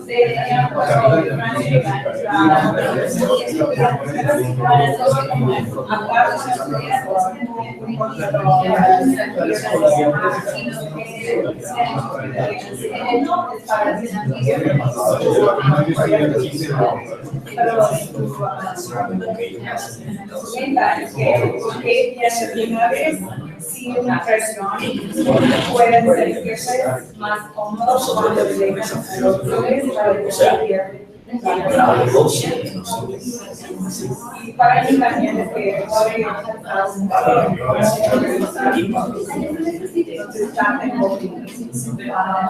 tengo un escritorio y 5 cosas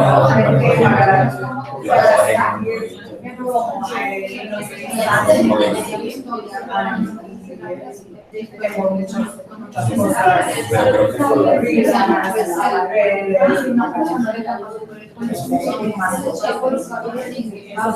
cosas así, porque los estudiantes llegan las cosas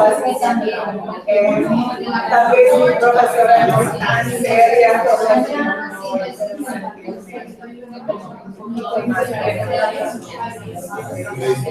pero entonces para conocer a nuestros estudiantes más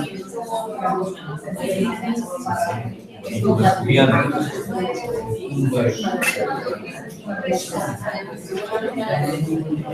O sea, más del tema de vida, de cultura y de vida en la ciudad.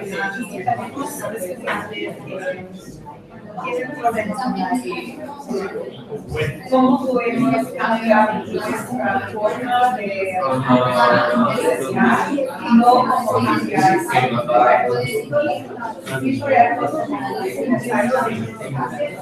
necesito ayudar a mis estudiantes a terminar un ensayo?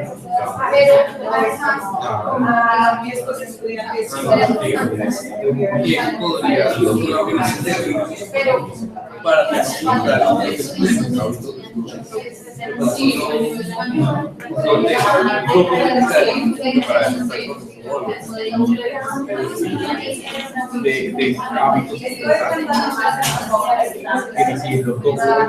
enfrentarse a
y a veces como que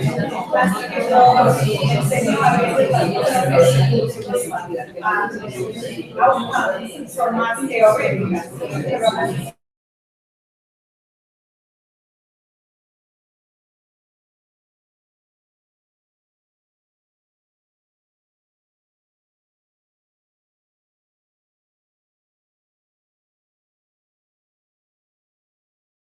Yo los hago a hacer una entrevista a esos familiares como están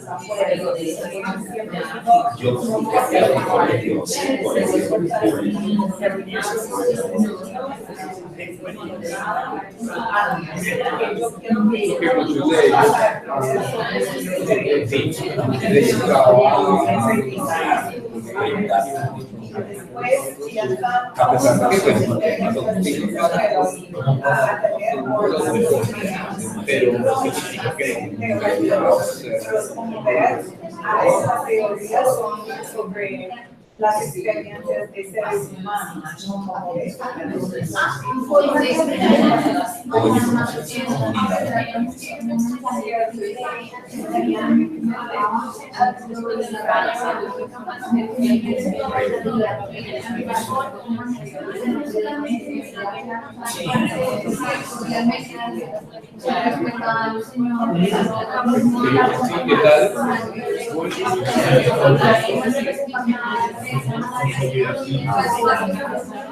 Ya tengo tiempo.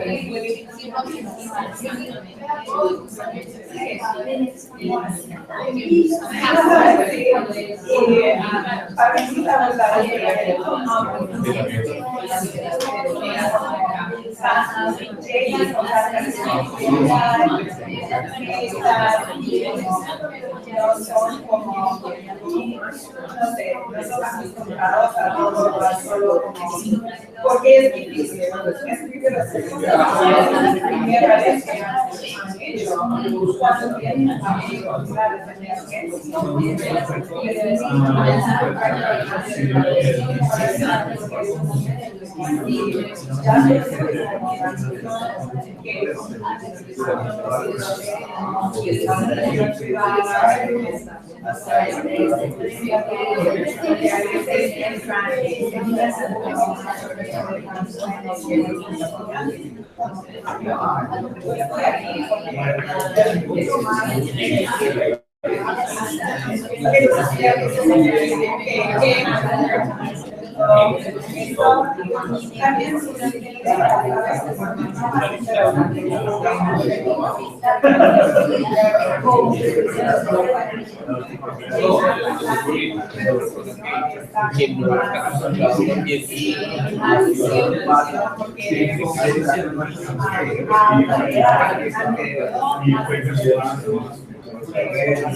Pero aparte de eso,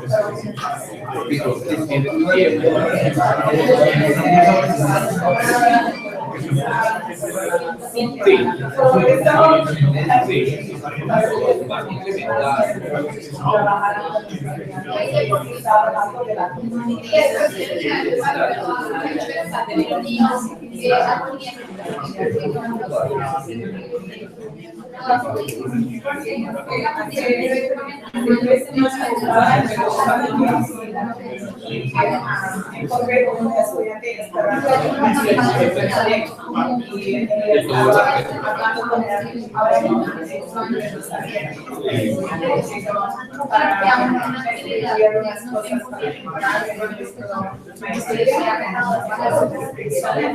entonces yo no te quedas en el piso, ven a mi oficina y a veces cuando ya terminé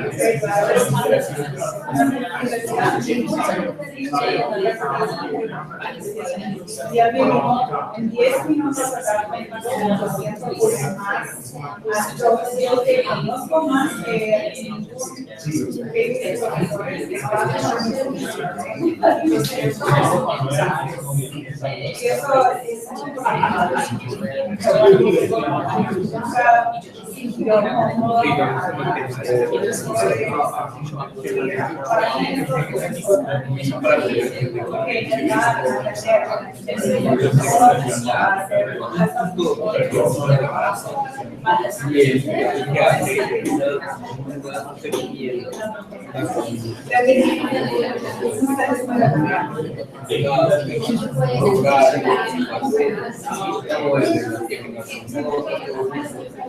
también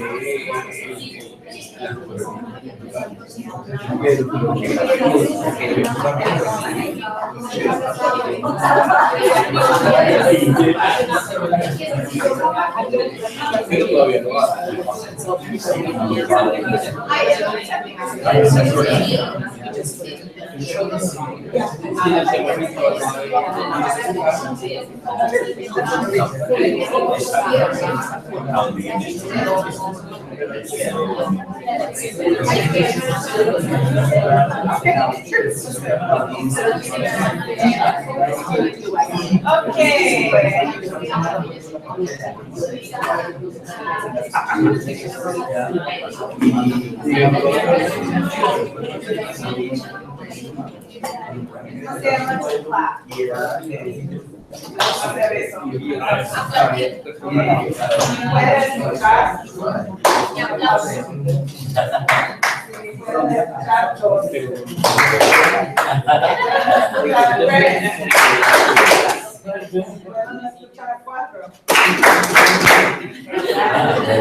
Estrategia de maestras de primaria.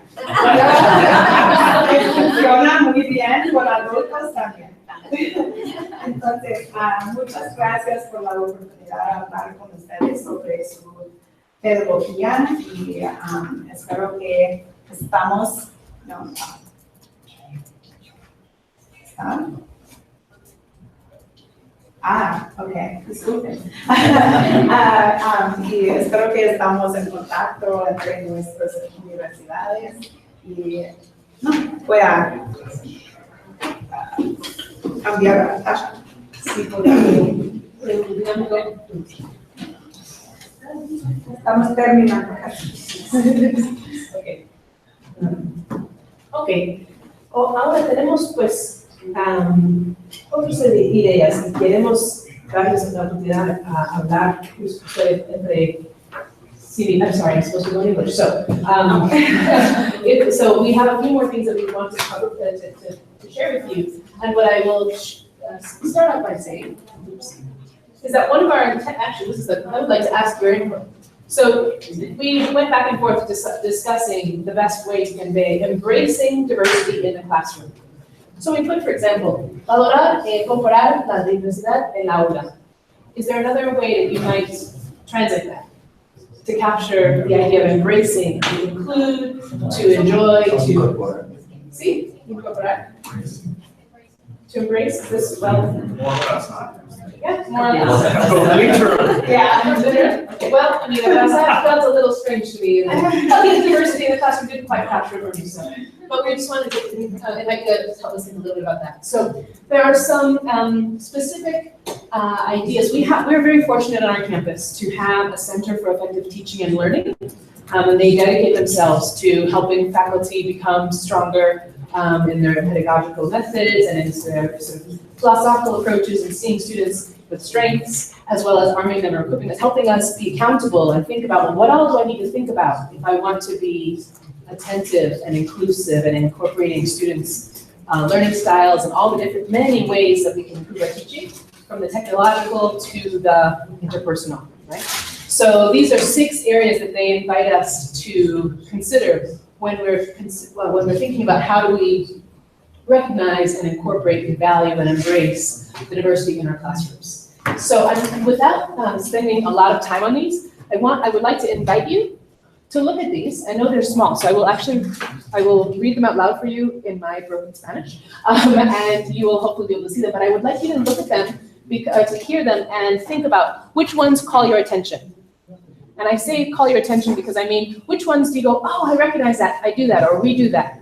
Or, oh, I hadn't thought about that before. Or, this gives me pause. This gives me a reason to stop and go, I don't know if I understand what that means. So anything that stands out, I would just like to hear your reactions to these 6.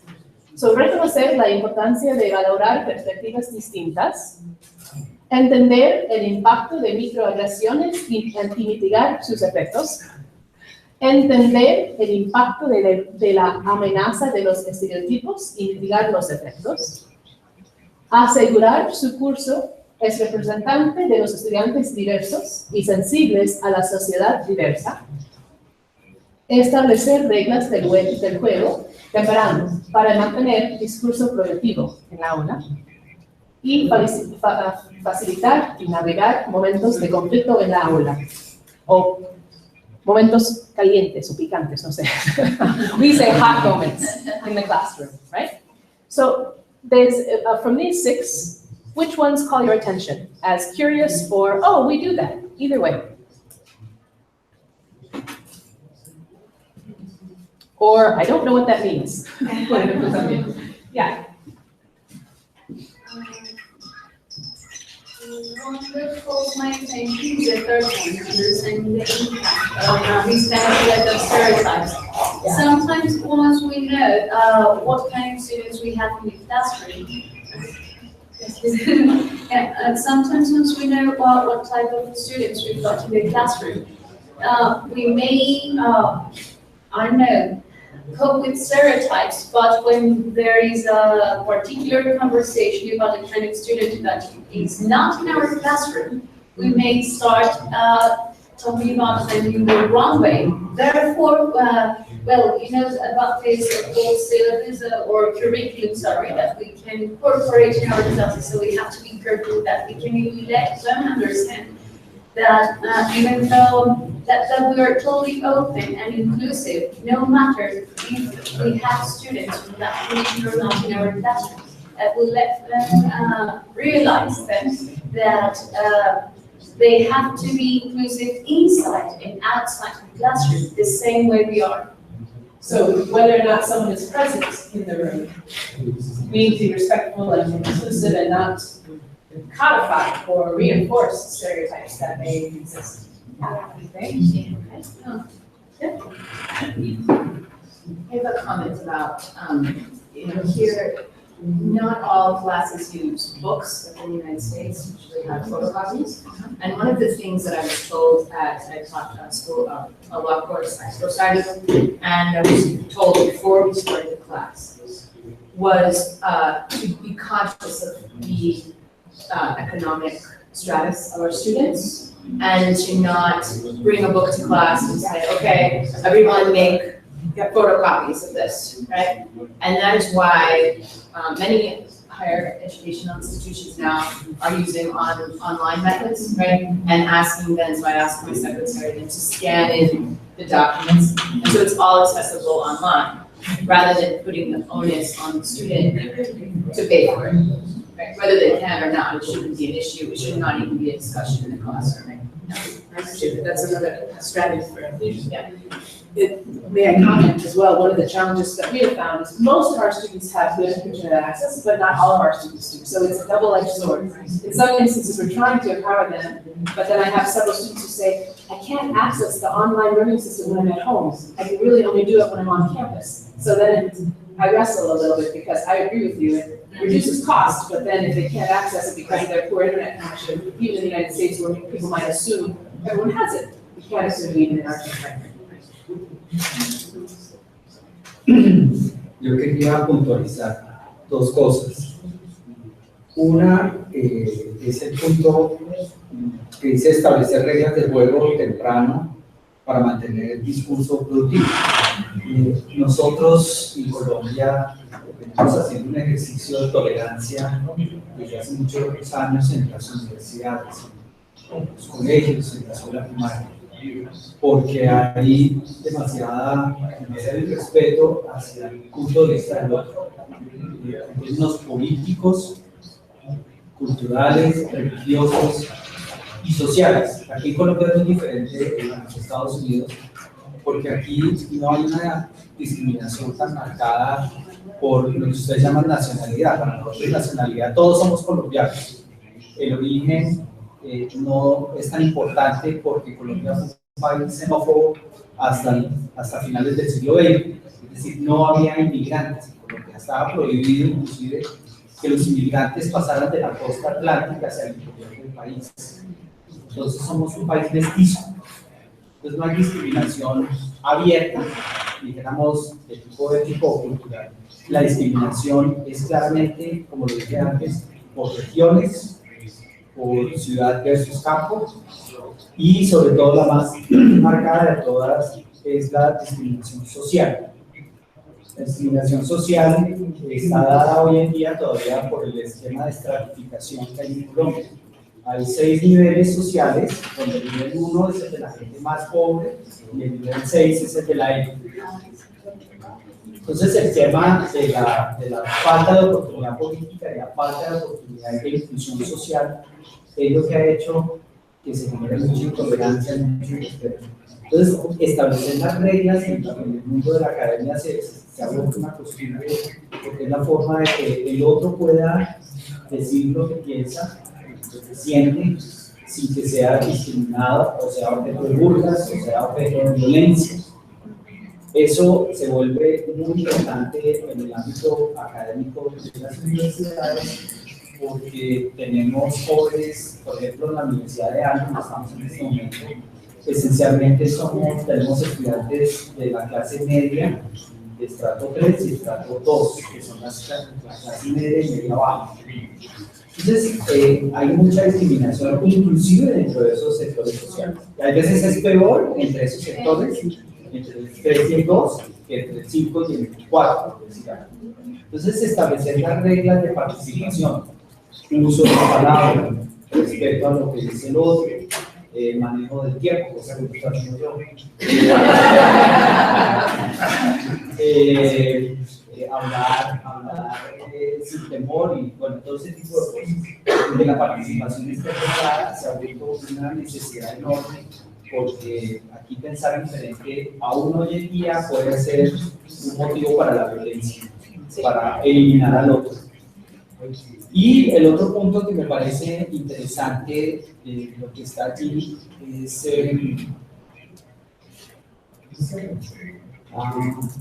ahora me perdió. Bueno, entender el impacto de la amenaza, de los estereotipos y criticar los efectos. Si hay una tendencia muy fuerte a estereotipar, ¿sí?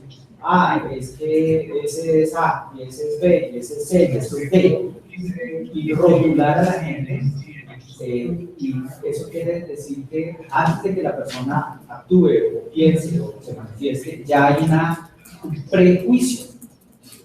Colombia está muy polarizada hoy en día, pues lo que está sucediendo en el mundo. Nosotros tuvimos aquí un mandatario que llegó a decir que era más importante el estado de opinión que el estado de derecho, y se anticipó a lo que está pasando en el mundo. Que los estudiantes le creen más a las redes sociales, le creen más a los niveles de popularidad, le creen más que al estado de derecho, que es donde están los derechos ciudadanos, la persona jurídica que cada uno de nosotros somos desde la Constitución, y eso genera, digamos, un entorpecimiento muy fuerte en lo que es el diálogo, la construcción de conocimiento, el respeto al otro. Y yo creo que esas reglas son supremamente importantes para nosotros, desde una perspectiva un poco diferente a la de ustedes, el tema de cultura, de discriminación, finalmente es diferente, pero en el fondo es lo mismo. En el fondo es lo mismo, y es la necesidad que tenemos de entender que tenemos un destino común, que habitamos un planeta que no es de nadie, es de las generaciones futuras, y que necesitamos aprender a vivir en la diversidad. Y doy un ejemplo: es mucho más rico y más hermoso un bosque por la diversidad ecológica que un cultivo que no tiene equilibrio ecológico y no tiene diversidad. Por lo general, en los cultivos no hay pájaros ni hay insectos. En los bosques hay riqueza y hay vida. Y eso es lo que no hemos entendido nosotros. Es la diversidad en donde se da la riqueza. Lo otro es empobrecimiento. Gracias. And I would like to underscore what you're saying. I agree with you about so many things. And I want to also just do one point to make sure that we're all also aware, in addition to the stereotypes that we know exist about people, there's a specific psychological inquiry around stereotype threat, and what that means specifically, in addition to sort of the general idea that the threat of us making stereotypes or holding stereotypes about others, is that it puts a lot of pressure on the groups that are marginalized, that are stereotyped against. So, for example, in the context of the US, a big stereotype is that Asian Americans are really all smart and they're fantastic at math. So what is it like for that Asian American student or Asian student to be in a math classroom?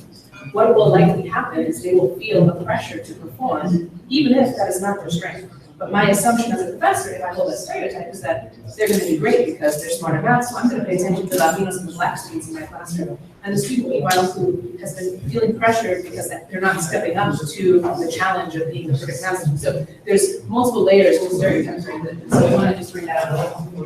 But thank you so much for looking at these 6 items. We could have much more conversation. We know time is tight.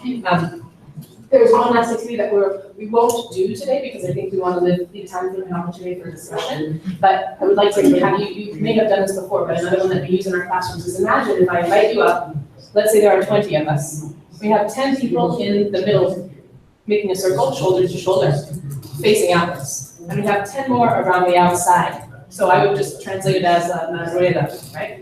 And so this rueda, we have partners who can converse. And so as we invite you, I have 3 questions that I would put to you. My 3 questions were going to be, what does an ideal learning environment look like for you personally?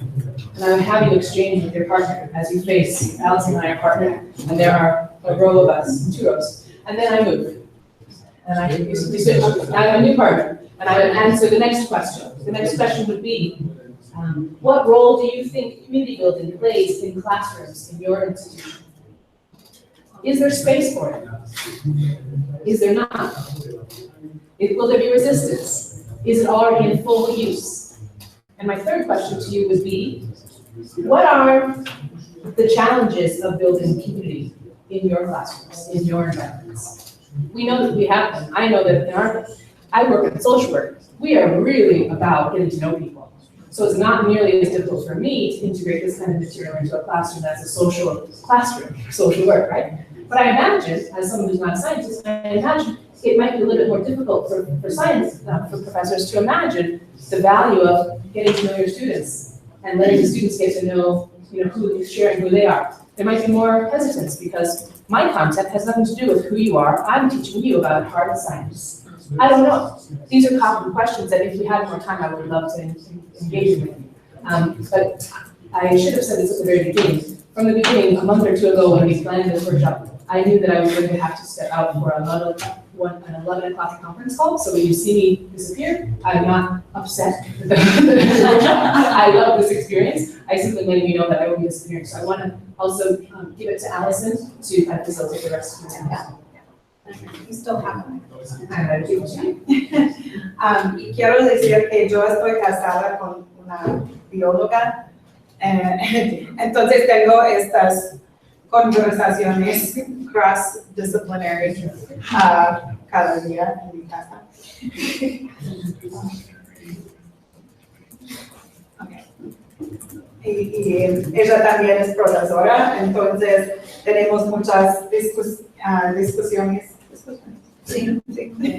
Sobre cómo organizar nuestras clases y las diferencias entre las cosas que necesitamos enseñar, y ella también está enseñando en clases con como 150 personas, a veces casi 200 estudiantes, y la mayoría de mis clases son más pequeños, entonces hay diferencias de tamaño de clase, de materia y eso.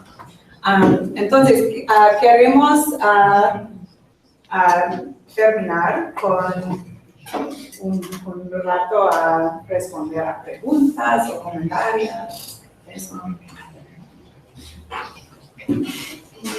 ¿Qué tipo de programas extracurriculares manejan ustedes para acompañar a los estudiantes de primera generación? Buena pregunta. Hay muchos, porque nuestra universidad es muy grande, sí, tenemos casi 28,000 estudiantes, pero algunos son como los que son como tal vez más tradicional, como deportes, tenemos esto, pero también tenemos como, tenemos, ¿cómo se llama? Like, sororities, fraternities. Sí, fraternidades a eso. Pero también hay como grupos de intereses y grupos de identidad. Por ejemplo, hay dos ejemplos que voy a compartir. Uno es como tenemos en California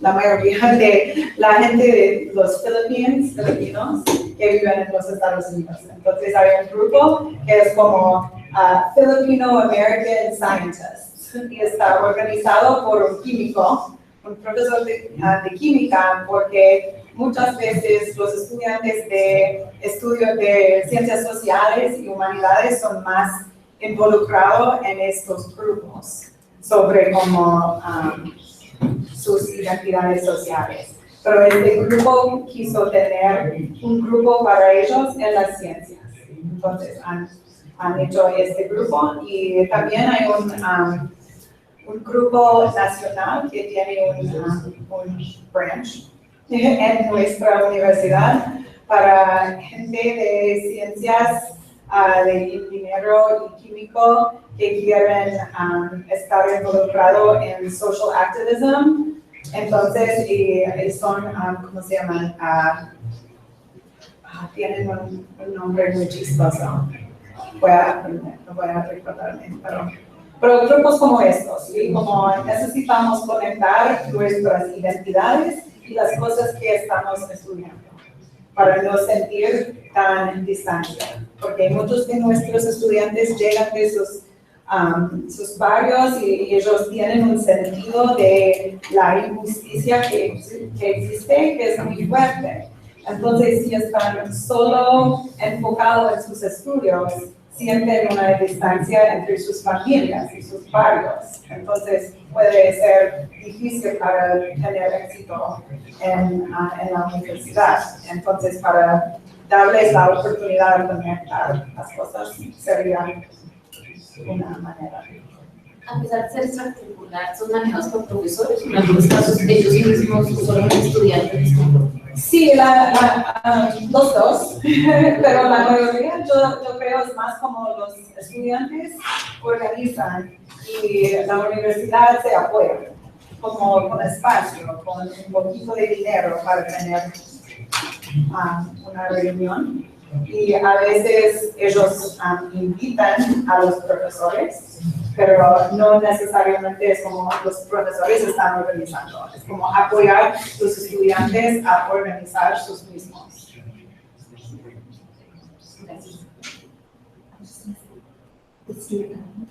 Oh yeah, and we have ¿cómo se llama? Student government, como los líderes, ustedes ya. Sí. Yo tengo que preguntar, ¿qué programas de promoción y financiamiento de la diversidad manejan? ¿Qué hacen? ¿Qué estrategias para que la gente se apropie ese tema de diversidad? ¿Como en las clases? No, extracurricular. Extracurricular. ¿Qué piensan ustedes? ¿Puedo dar un ejemplo? Sí. Yo estudiaba Derecho, que es una carrera de posgrado en Estados Unidos, y yo estudiaba Derecho en CUNY, en la City University de New York, en la Facultad de Derecho, en la Escuela de Derecho. Y allá teníamos actividades extracurriculares que eran con la comunidad hispana, afroamericana, que ellos, además de ser estudiantes de Derecho, ellos hacían bailes o hacían días de ellos, donde por ejemplo, yo pertenecía al grupo de LASA, que era de los hispanos que estudiaban Derecho.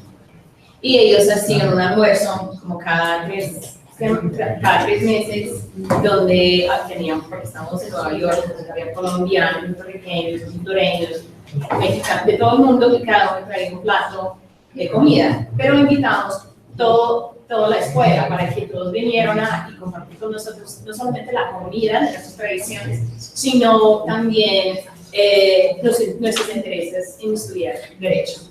De pronto eso contesta la pregunta de cómo intercambiar nuestras experiencias interculturales, pero tanto como nuestros intereses en nuestra profesión. Y tal vez ambos es como los estudiantes necesitan sentir que su presencia está visible en el campus, ¿sí? Entonces no es solo hablar sobre nuestras identidades adentro de la clase, pero ellos pueden ver que están bienvenidos en el campus. Entonces, tener cosas en muchos idiomas, por ejemplo, en los Estados Unidos, o tener como morales, tener como cosas que muestran la interculturalidad en muchas maneras.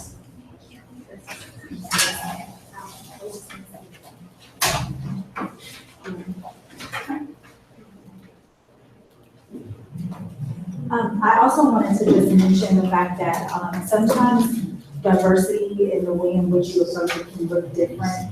And not necessarily due to extracurricular activities. So for example, in our school of social work, in our department, we have what we call a diversity sequence.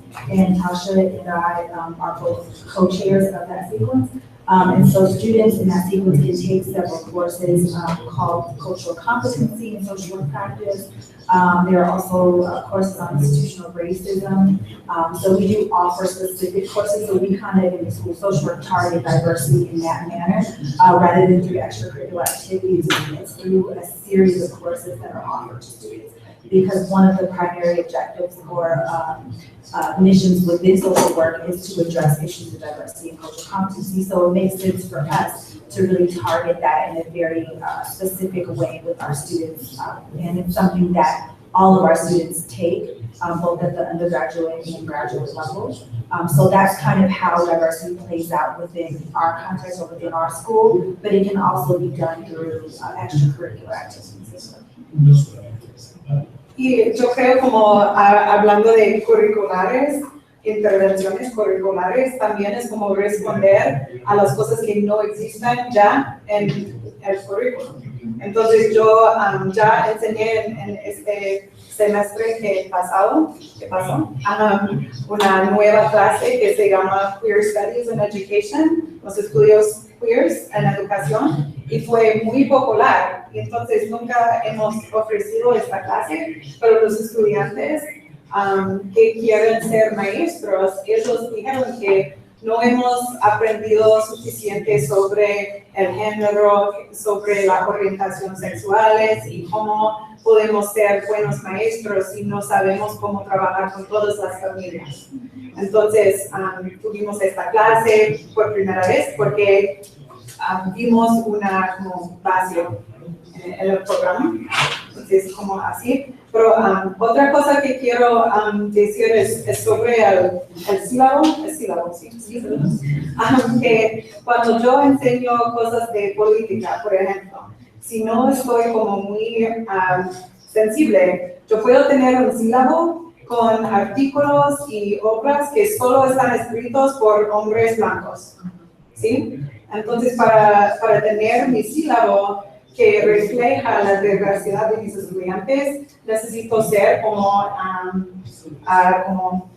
aware, consciente de qué quiero tener en mi sílabo. Y he pensado en otras maneras a asegurar que sí, los estudiantes saben las cosas básicas, las cosas históricas, las cosas famosas como teorías, pero en otra manera para no tener mi sílabo como mantener esta estratificación y este estereotipo de quién es un intelectual, quién es una persona que tiene conocimiento. Carlos.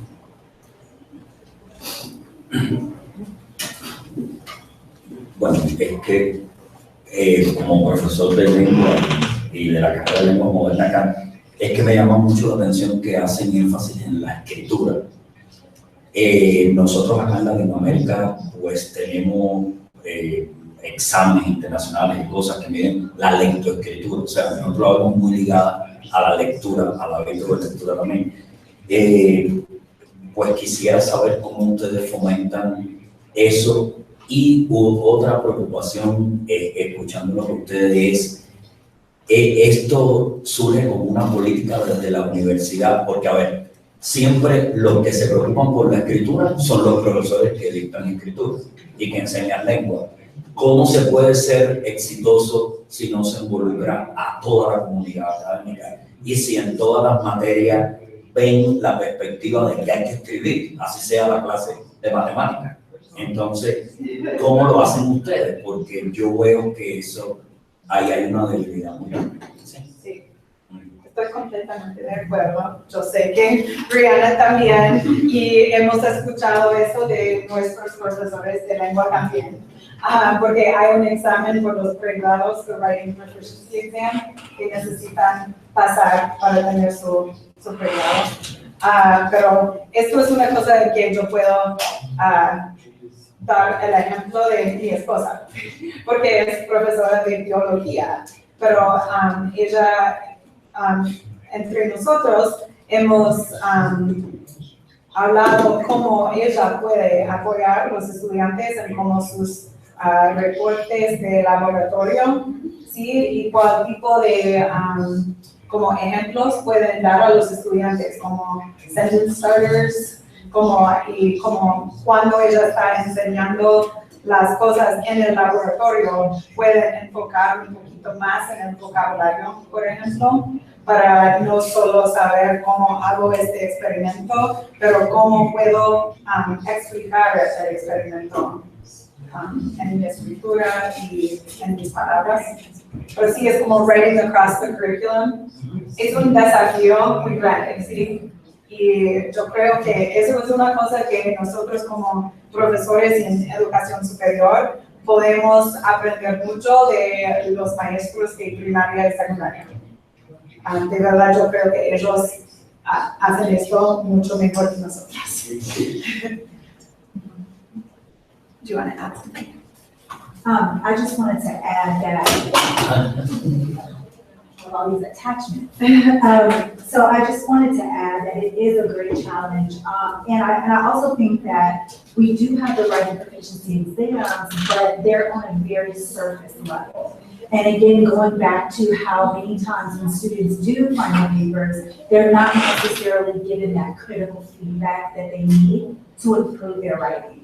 And so going back to what I mentioned about the whole concept or the model of writing across the curriculum, I think it's important, and I think the onus is really on us as professors and as teachers to see the value in writing and to see that we really, given our context, or the context in which we work, and the fact that many of our students do come from underprivileged backgrounds, I think it's a matter of really coming to terms with the fact that we teach students that are going to challenge us when it comes to helping them to improve their writing. So it's sort of accepting that and accepting that this is the context that I work in, and so I'm going to have to pay a little bit more attention to my students' writing than I would if I were working in another context. So it is a challenge because I know, like many of you, one of my least favorite things to do is grade paper, right?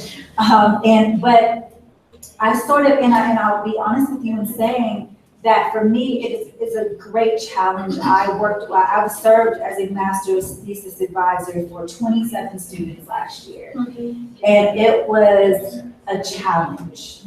A challenge is really an understatement, to be honest. But it really also helped me improve my writing skills because I was constantly reading, I was constantly editing, I was constantly getting feedback. So when I sat down to do my own publication, I was a lot more critical of my own writing. And I was able to sit down and really flow in my writing in a way that I hadn't been able to before because my mind is constantly on writing. Now, I know that's not the case for a lot of you, but I think that if you see it in that way of sort of having a more critical eye to your students' writing and therefore to your own writing, it also helps you as a professional too, to be just in sort of a more of a writing matters stance and having that philosophy and understanding, and I'll say this really quickly as well, is that for us, this story sticks in my mind, is that I was having a conversation with a colleague, and because our students are often in positions, and this is another reason why I'm very passionate about writing, is because social work students are often in positions where they literally have the lives of others in their hands. And the way in which they advocate in writing and verbally makes a difference. One of our students was in court, and the report that they wrote about the child and the family was not written very well. And the judge said to them, you need to take this back and write it again, right? And so that was a pivotal moment, I'm sure, for that student, and not only for that student, but for us, because it's a reflection of us. Our students are our products. They're a product of their environment, of course, but they're often also a product of our program, because I believe, and I'm pretty sure all of you believe, that education is transformative, and that they should not leave our programs and our institutions the same way that they came.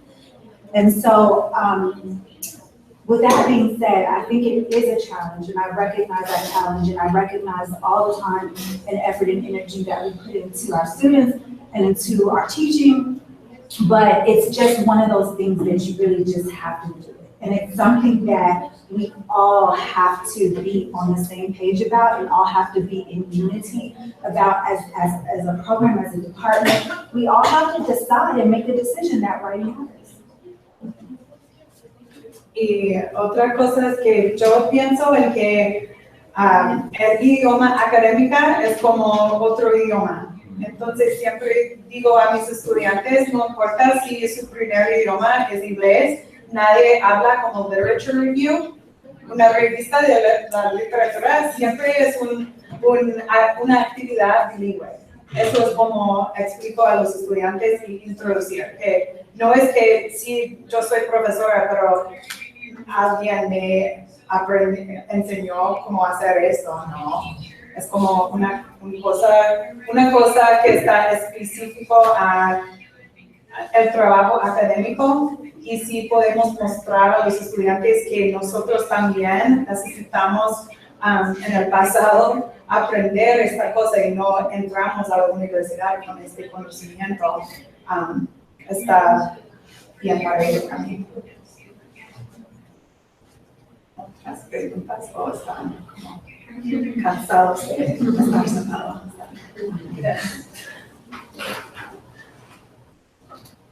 ¿Ustedes involucran en algunas de sus actividades a los estudiantes de primera generación?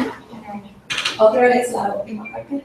Que se involucran a los padres de los estudiantes en algún tipo de actividad, porque pues, si son de primera generación sus estudiantes, supongo que digamos, para los papás también es un mundo un poco desconocido lo que significa estar en la universidad, y también es un factor decisivo para que permanezcan en el tiempo. Sí, muy buena pregunta. Y una cosa que está como, yo creo que los estudiantes en Colombia pueden entrar a la universidad a menor edad que en los Estados Unidos. Entonces, eso es una cosa que tal vez es como muy importante para ustedes y un poquito menos importante para nosotros, porque la media edad es como 24 años, pero hay muchos estudiantes de como 18 aquí en Colombia, ¿sí? Pero 16, sí, no tenemos estudiantes. Sí, todos son mayores, ¿sí? Entonces, por cosas de la ley, hay como restricciones en cómo podemos contactar los padres, de verdad. Es como la oficina de fiscales, de notas. Nosotros como profesores solo podemos hablar con los padres si los estudiantes nos invitan a hablar con ellos, ¿sí? Porque ellos tienen sus derechos como adultos.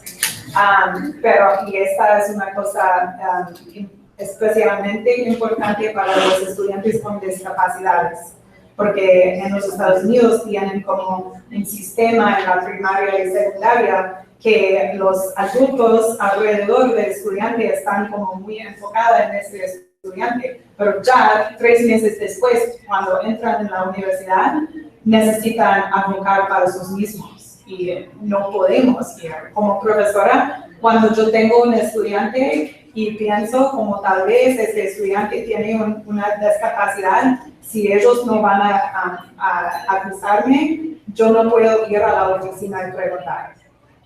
Pero sí hay programas, como especialmente para los estudiantes cuando entran. Hay programas especialmente para los padres y tenemos estos programas en español y en inglés, y como invitamos a los padres para hacer un tour del campus, y hay algunos programas durante el verano, entre cuando terminan sus estudios en otra parte, porque muchos de nuestros estudiantes llegan de Community College, entonces están haciendo sus primeros 2 años o algo en Community College y después llegan para terminar su pregrado.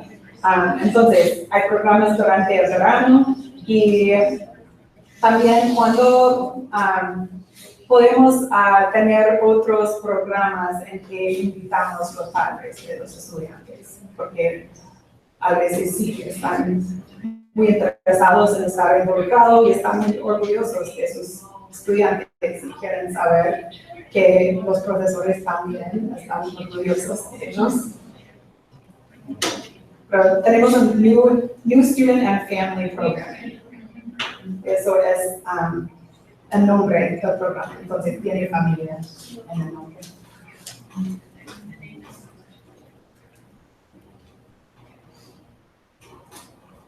Creo que ya. Entonces, muchísimas gracias por su tiempo. Y, do you want to say anything else? No, I just, yeah, thank you.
have a similar conception.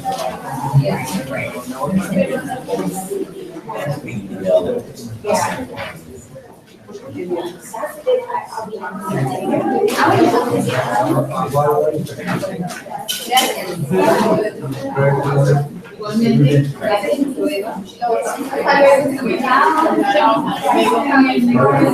¿Cómo le ha ido? ¿Todo bien? Sí, señora.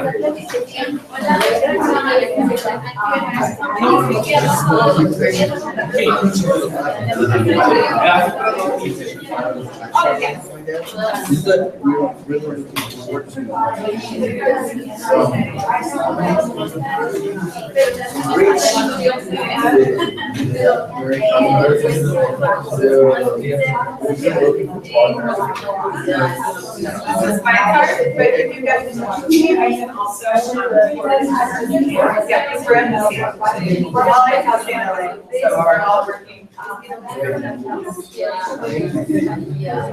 See, how's that? You can also put the slides or get students, right? Thank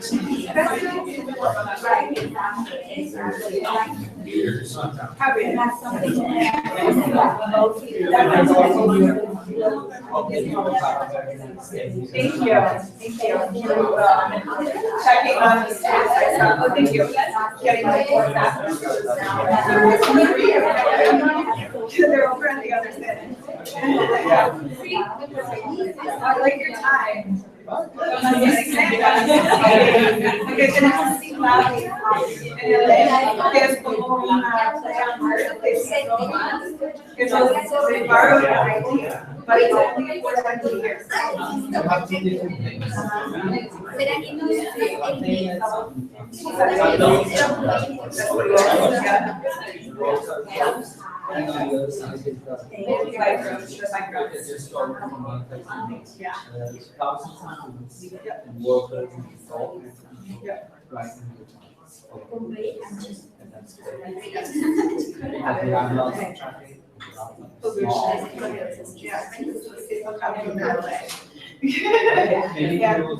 Yes. We're here through Friday, so every day. Yes. Edgar, yes, and I think they are going to meet with Pedro. Yeah. Nice meeting you too. Oye, el español es impresionante. Do you have a car? Do you have a car? Because it's community.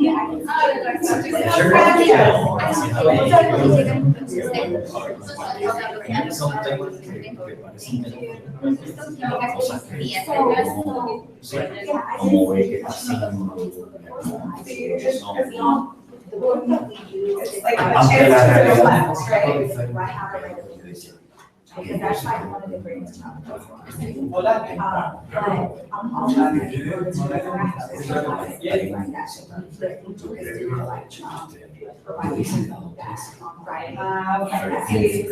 I can send you that.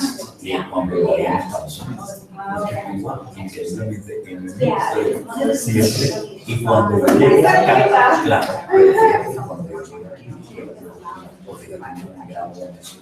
y no queda voz. Entonces, como... Sí, y los profesores en la UTC nos hablaron sobre eso. Gracias. Sí. Entonces, mira que hay muchos años, pues, cuando llegué acá.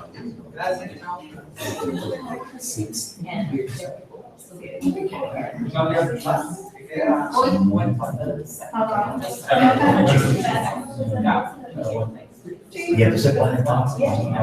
Hasta los estudiantes. Y acá en la universidad. En este momento están en el otro proceso. En sus clases. Allá estamos nosotros, ¿no? Ajá. Sí. Y clases por la mañana. esta tarde vamos a tener una presentación de para comentar las cosas que aprendieron y trabajar acá. Mañana vamos a Siesta, yo creo. ¿Y cuántos? 12. Este fin de semana vamos por Pai y el Vegas y ellos regresan el lunes. Pero mi pareja va a llegar aquí el jueves y nosotros vamos a quedarnos 2 semanas más.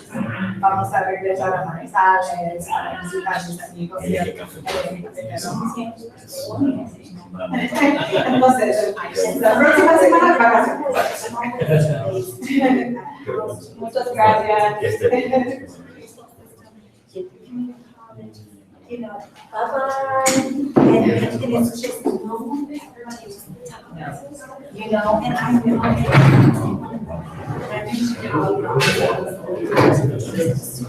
mean, it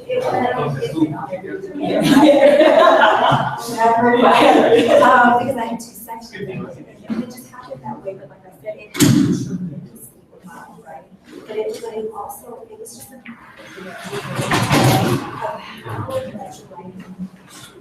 and how much help they really need, and how that's what it's exactly that for us, we're going to teach for us,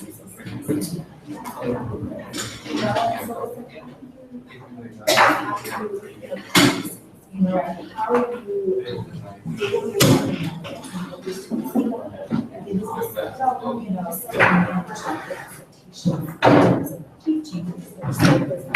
It looks great. Oh, thank you, Angelica.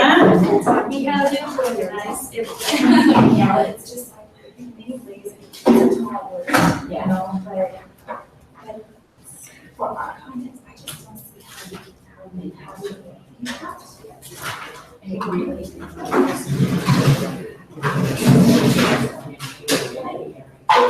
it's terrible, and for me, I was just really that way. You know, as a special person to go through the law process, you know, it just takes a special person to do it. You know, for me, it's hard for me to do things that yeah, it's hard. It's hard to do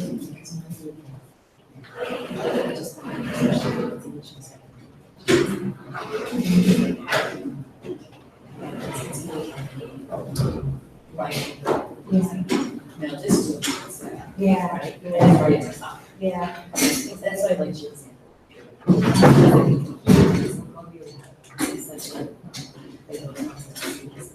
In other words, you back.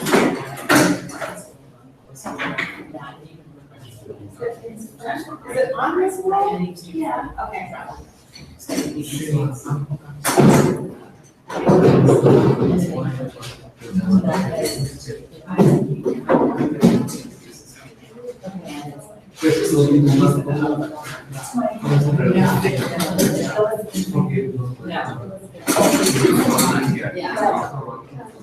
So yeah. So I'll send you some stuff. And my exercises.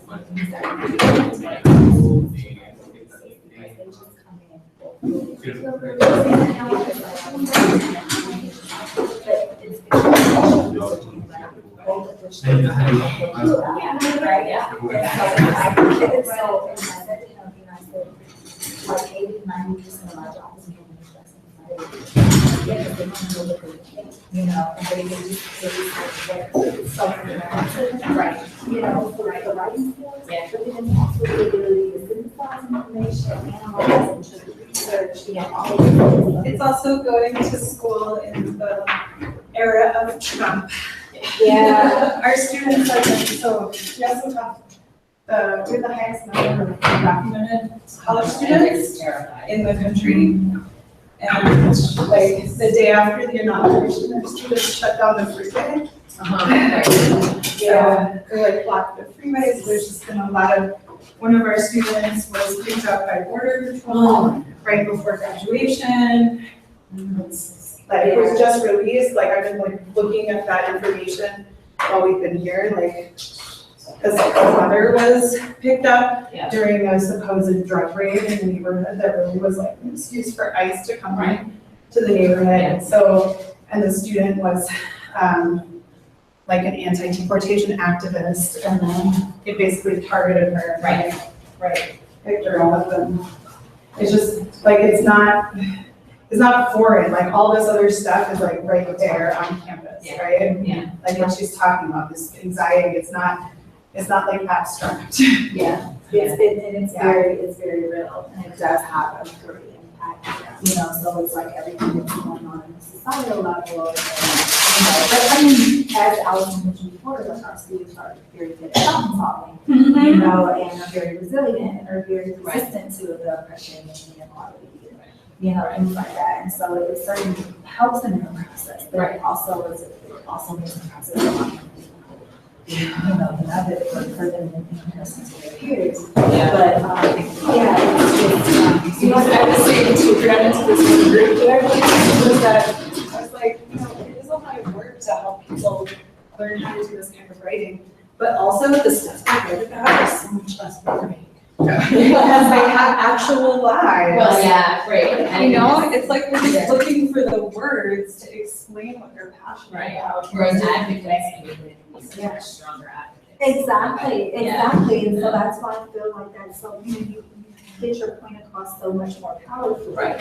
When you know how to use statistics. Right. And when and where and how. Right. You know. I've worked with like 5 of my students this year. We wrote 2 policy briefs. Yeah. So like also just thinking about white papers and the other kind of literature, especially in applied fields, like health and human services field and education. It's like what we really want to do is impact practice, you know, and I do think that like contributing to the scholarly literature is still important because like I was saying, I think it's important if I have critical literature to include in my syllabus because that does matter. So I do think that the literature matters, but it's also about communicating with the other agencies and you know, that it's like they can do stuff right now. That's been a big thing that I've been trying to do with my master's and doctoral students is in like, you already have a degree and a lot of skills. So like, what can we do in class this semester? So my doctoral students, like in the fall, we basically like adopted this after school program from a high school nearby, and their big project was to plan a college access event on the last day of class.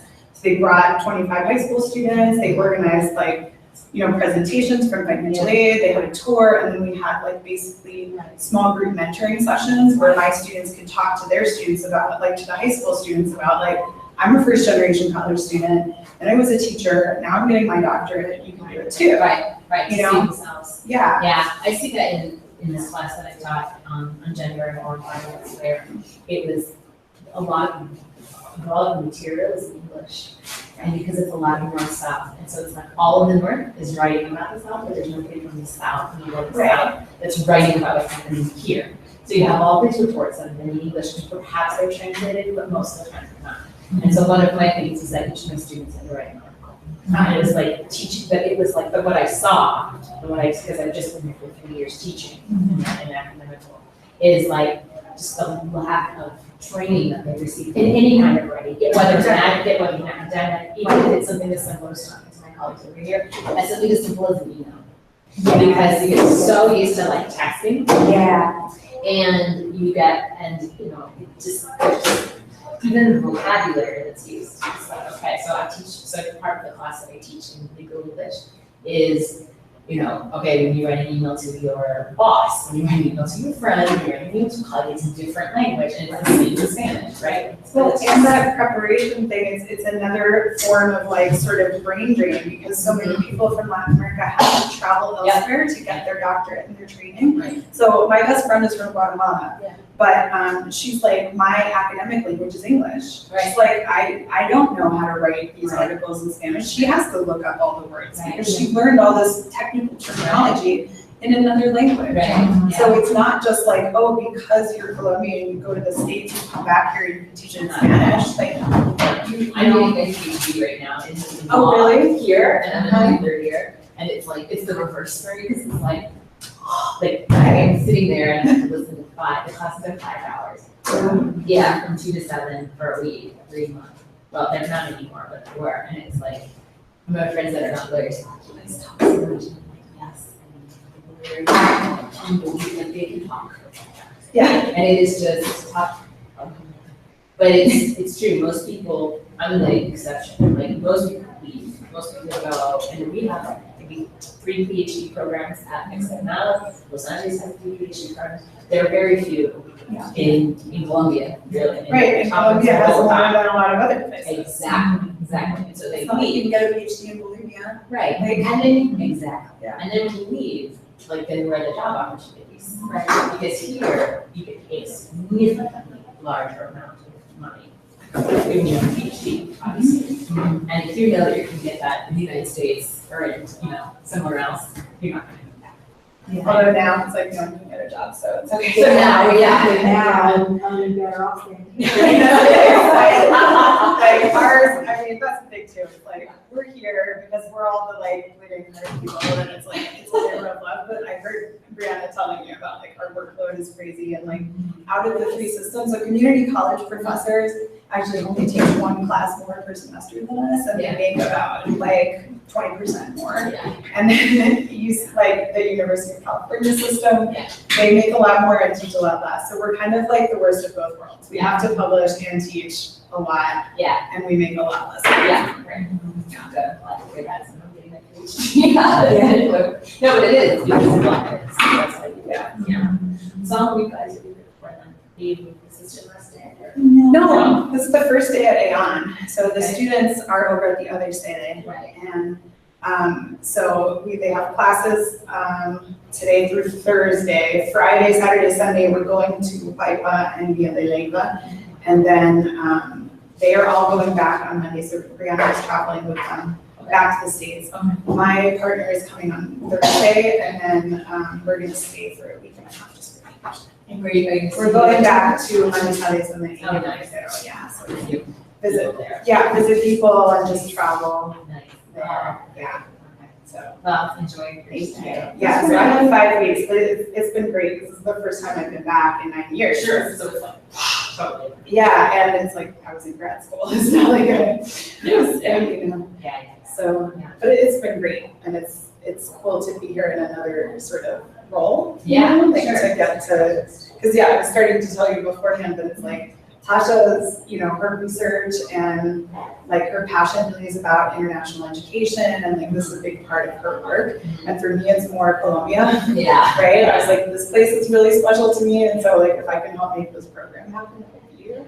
But now I'm excited about building some partnerships and something else that because I know you said that you had gone to the Choco. Something when you talked about.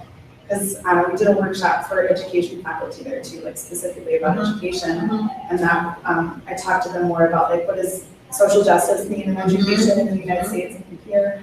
And we talked a little bit about writing challenges, and what they were saying is like, well, it's extra difficult here because we're an oral tradition. Like because they're so like they want to maintain and they're very proud of like the Afro roots. Yeah. And so that's like I've just been thinking about that again too, because I'm like, well, that's what people in the United States say about Latinos too. Right. They're like, oh, it's just like oral expression, blah blah blah. But it's like that. It's like how do you use that as a strength? How do you acknowledge the oral tradition as a strength, but then say you can gain this other way of communicating? Yeah. It doesn't have to replace this other thing. It doesn't have to be in tension with traditional ways of communicating. Right. It has to be a way that's like, the reality is like racism has marginalized this entire part of the country.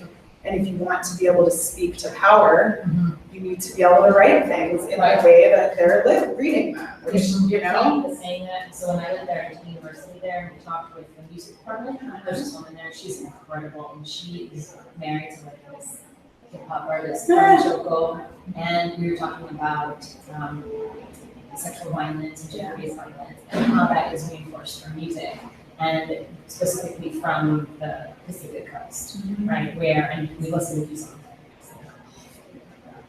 Yeah, it's like gangster rap. It's gangster rap, exactly, Yeah. right, exactly. But it's just like another, and it's really violent. And so, because it has the conflict kind of context into it too. And so what she did, which I thought was so cool, was that And she had her students who said, okay, we're gonna have a writing contest about writing music, right? These lyrics about how can we lift women up and, make them wake up society. And these students did it. And this one student won the contest. And he decided that he was gonna share it with the rest of the class. And so they all wrote this song. And they got to record it. They were That's recording really cool. there. And she said it's really cool because her husband is a farmer. And he's a state rap artist. And so she said, I could have brought in an academic from Bogota. It would have been like, they've just been like, maybe like a laughing stock. It's like, you're not from here, and then you can tell us about writing, whatever. So she said it was really cool because her husband used to be like this gangster rap guy, and he became like this, like, she said, he married me, and I reformed him, and he's like, now, he's like, It's like, oh, maybe I shouldn't talk about murder. Right, yeah, right, exactly, yeah, right. So they said, they were just like, it was like having some big star come in, and he taught them, so it was cool. So it was like showing them how writing is important. Like, it doesn't have to just be like for, higher academia or for advocacy, but it's just in day-to-day life, even the way to communicate, right? And to have it written down so that it stands on, right? So anyway, that was cool. I'm so glad you got to so glad. It's so important. These so many people. Choco's just like, Well, the thing that's so interesting too is that, there's such stereotypes about Choco and Compost in general, being like that. Yeah. But it's like our students are having the opposite. They're basically kind of miserable here. Yeah. They all miss it. Yeah. They all miss it. And part of it too is like our students are saying they really, they did homestays, that's part of it, but also like the UTJ students were also like talking about how much they were like, we thought all Americans were like stuck up and these people are not, but it's because like they are corollaries, right? They're first generation working class students, people of color, they've experienced marginalization there, and so they really got each other. And here they're staying at this hotel, like a couple of blocks north of here, and they're all like so bougie. And like, they don't stay in nice hotels like this in the States. Yeah. You know what I mean? Yeah, right. Even though the assumption is like, oh, American tourists, they need like fancy accommodations. Like, that's not our student experience. They're actually like pretty uncomfortable up there, I think. I think they feel like they stand out more. Right? For sure they do. Yeah. Especially north of here, like just to see what north of 72nd. Like, just to give you guys an idea there. I don't see people like anybody live south of 72nd, which is right north of here. So, and we live south, and most people live north of south. And this city is 20%. And segregated. Yeah, so is LA. So you they get that. So immediately, I'm sure they say that. Yeah. But I think that's a good experience that for them to go to Choco and for people from Choco to be like, oh yeah, these are people from the United States too, right? So that they have that, like, okay, not all people in the United States are white upper class. They were so, it was like really amazing. Like, they were only there for 9 days, and then like some of the students like stayed at the airport until the plane took off, which was at like 10:30 at night. They were crying.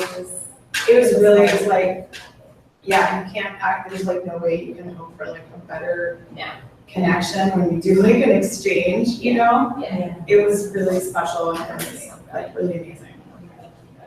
Well, so I would love to, share information with you, any, approaches that you have to teaching writing. Absolutely. I can send you this way in terms of advocacy writing, which we use in English, and you're targeted towards ESL, they give you full your students, and also Spanish for thesis writing. Oh, good. Oh, So I would love that because it's a lot of my, research. because a lot of my students English is not the first language. Yeah. Also, the advocacy piece I'm starting to teach a social policy class now, that I built in writing and into that class. So advocacy writing Right. would be good Right. for that class. Okay. So yeah, and then even, I just want to better understand what, because I know that the challenges of not writing are universal, but then there may also be some specific challenges, in terms of like the whole negotiation piece and all that, right? I'm still learning about that. Yeah. I know what our challenges are for us, but I don't know what your competencies challenges are here. Yeah. So I would like to learn.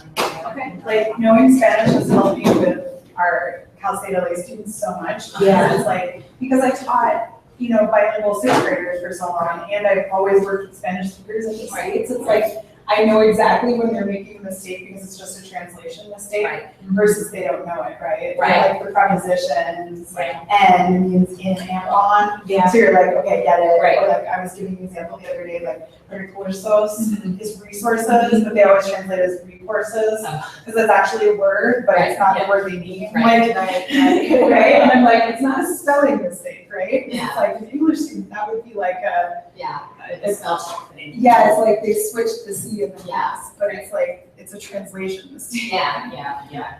No, cool. All right, great. Do you have more?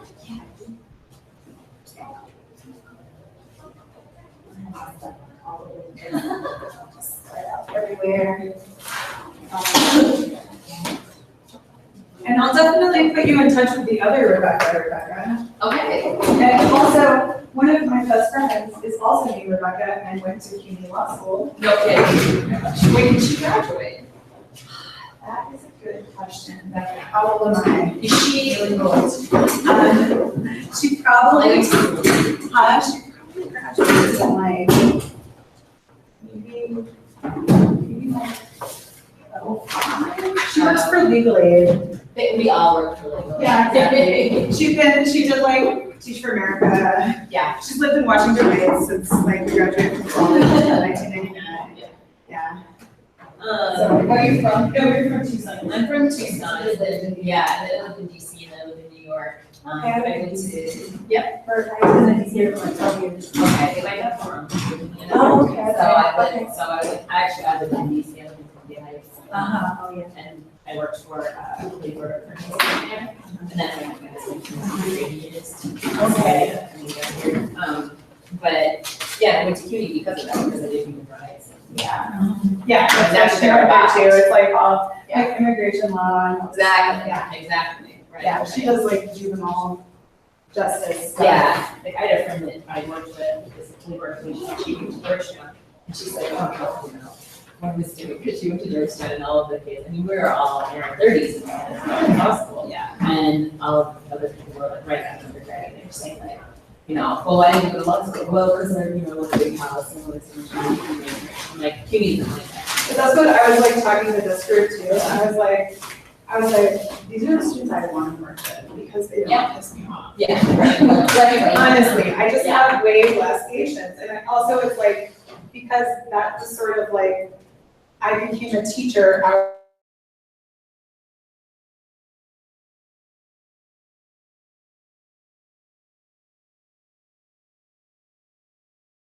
like that's how I became a teacher. It wasn't, I chose to work with middle schoolers, that's clearly not my motivation. But I'm like the college students, the traditional age college students that I teach now are like the age that my 8th graders would have been if they were in college. Yeah. You know? So I feel like you know them, right? Right. Yeah. So great. Okay. Yeah. Well, so good to meet you. Thank you so much for coming. Yeah. I appreciate your fun card. Yeah. We'll be in touch. Okay. All right. Thank you. Take care. Bye. These are all theirs, right? Yeah.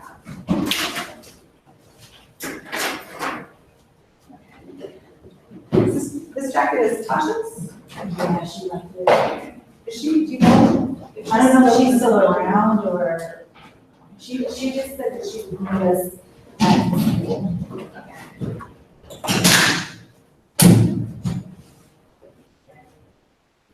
Yeah, so 5 of the students are sick and in bed. Really? Yes. Which ones? Just say.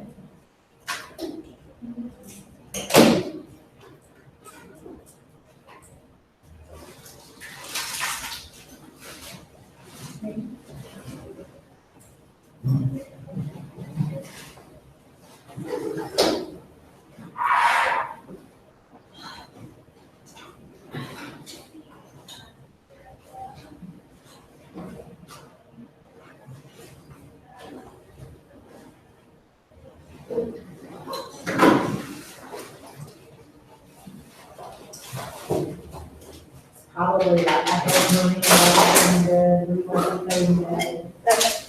It's Marina, Bree,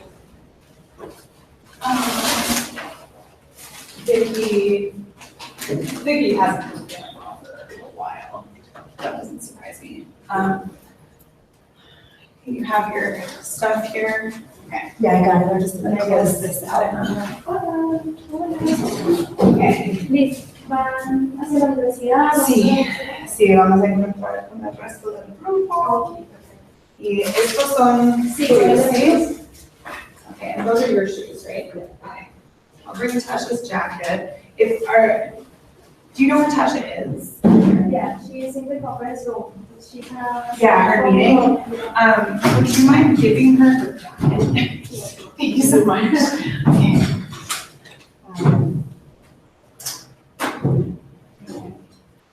Gracias por todo, Angelica. Will we see you over there too later? I can go with you. Oh, okay.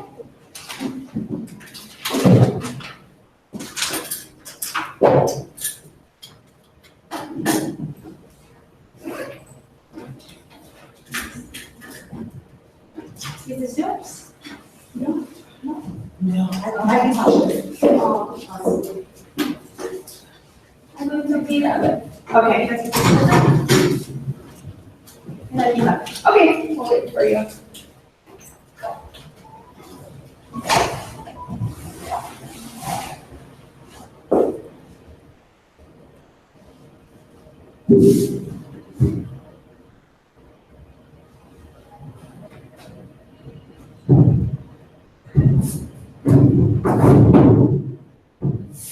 They have another class. Yeah.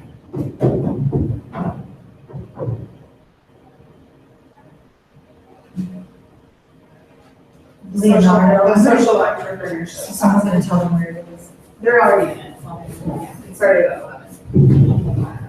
I've been also visiting Pablo.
Now it like pops every time I swallow, but it doesn't pop open, so I still can't hear out of it. I tried everything. From everything everybody says, it's just like, it can take from a few days to a few weeks. But there's nothing really to be worried about unless it's been like 2 months. You're probably really gonna have, well, it's because it's in your inner ear, right? Yeah, it's like black juice station tubes, and it's congestion, so it just has to like work its way out.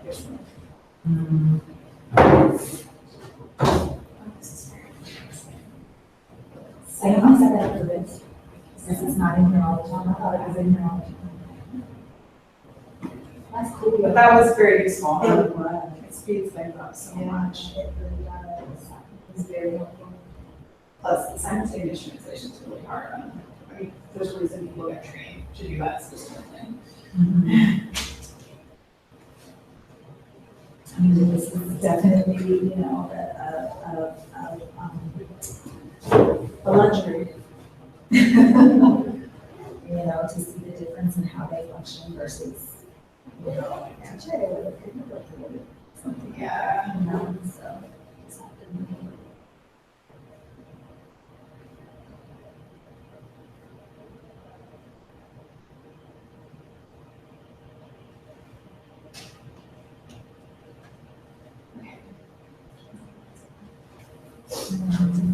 No presentation goes. Yeah, like Monday is fine, the summer actually. Yeah. I think you said Monday, like after we were on. Yeah. Because when your son everything. Yeah. And mine. Yeah. Like, well, actually, where do you land? Like 8 something. Yeah. Yeah. So 8 p.m. And so are Tasha and her family, are they coming back into the flight? I don't think so. I think on the flight back, I think I'm going to be the only person. It's probably has a separate flight, probably has a separate flight. That might they'll all be pros. We'll just be like, oh my God, they're speaking English in this phone. Yeah, I'll just be like making sure they all get away from the airport, right?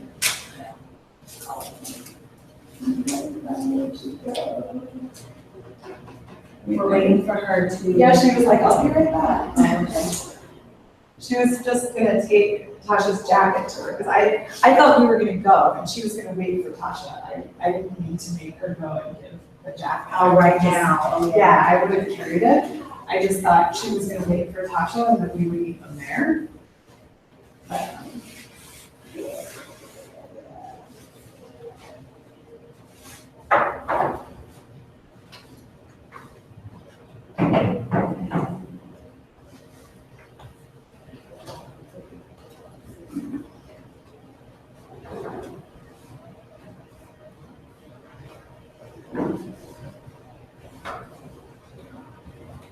It seems like there's also some space for like consultation and collaboration with regard to writing too.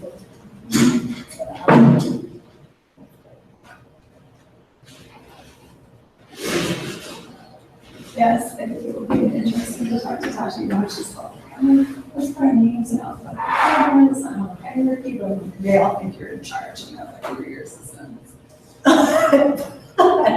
Basically. I mean, because Luis really just was like, Tasha, and then that guy came up and he's like, he was asking, he's like, do you have Tasha's business card? And I was like, no, I have my own business card.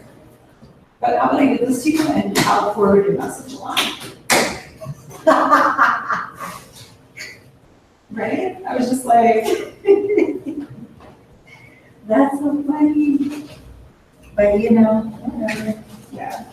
Because I mean, I don't know where I'm used to that, but yeah.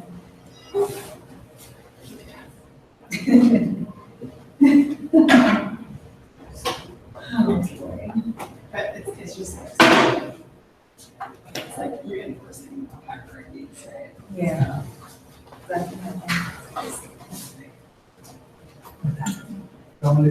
Muy bien, gracias. It's just one of those things that feel culturally. Bueno, comenzamos con la y ¿cómo es? Yeah, it's just like. ¿Qué dijeron? I just don't know. ¿Sí? ¿Qué les he dicho algo, Sebastián? ¿No? ¿Ah? Y los de acá. Los organizadores y eso.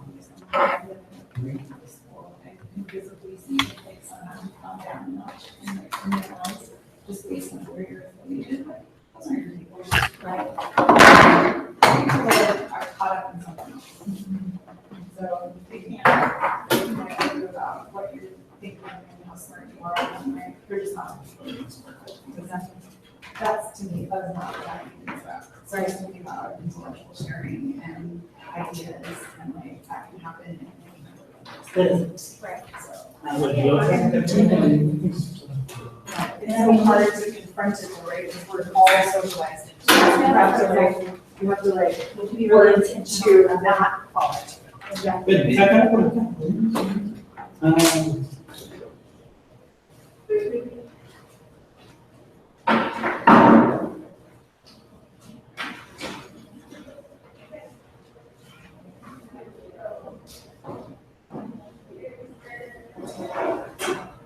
¿A qué horas terminaron?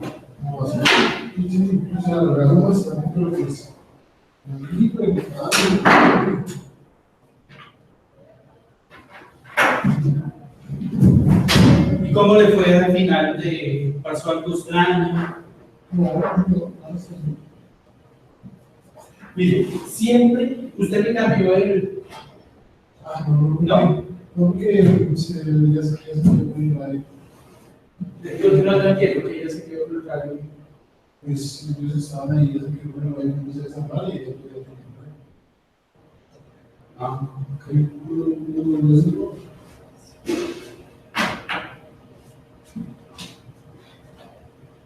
Sí, pero siempre es bueno.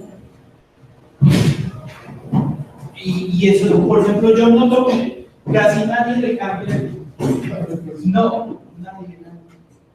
No son cuidadosos. Y eso usted lo hace mejor. O sea, no tanto por las explicaciones que me pueda llegar a dar, sino que en determinado momento. O sea, yo sí digo, pero ¿por qué nunca lo hacen? ¿Por qué? ¿Cuál será el motivo? No. Entonces usted trate de ser lo más perfeccionista que pueda con sus cosas. Y por ejemplo, si una persona está hablando y dice, no, es que iba a hablar el Señor, y comenzó a hablar otra persona, pues se para y va y le entrega. O sea, no, que voy a, no, nada. Y si vuelve y habla de acá, pues vuelve y se lo pasa.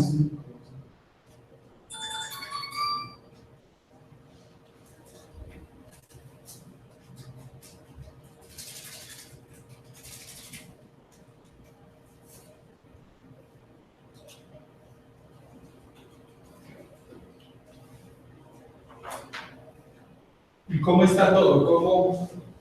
¿Y las viejas le dijeron algo? Gracias. Sí, claro, nos felicitaron, muchas gracias. ¿Sí? Ah, bueno, eso es que eso es lo que siempre tenemos que procurar nosotros. Y digamos la actitud suya, ok, de estar parado aquí porque tan. Obviamente en algún momento se va a sentar, pero estar muy pendiente de todo. O sea, por ejemplo, cuando usted estaba acá, mirando acá, él está bien, pero tiene que estar haciendo esto. O sea, listo, y eso ya funcionó bien. Entonces ahora sí, mirando que, porque de eso depende el éxito de nosotros. O sea, nosotros es porque usted está haciendo el trabajo. Y a nosotros es porque obviamente es, digamos, a nosotros son quienes nos contratan, pero es por el trabajo suyo. Y viceversa, por ejemplo, cuando ven, aquí hay un cablecito, es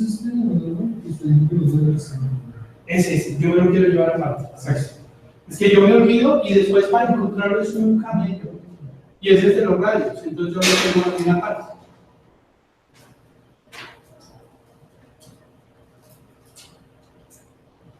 Entonces así, súper pendiente, súper pino, va, vuelve, tan. ¿Y ellos se lo pasaban el cosito este?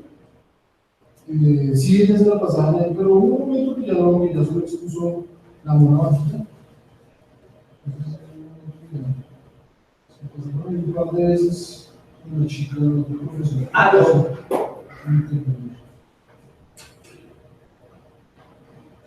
Alquilamos equipos de traducción. ¿Qué necesitan?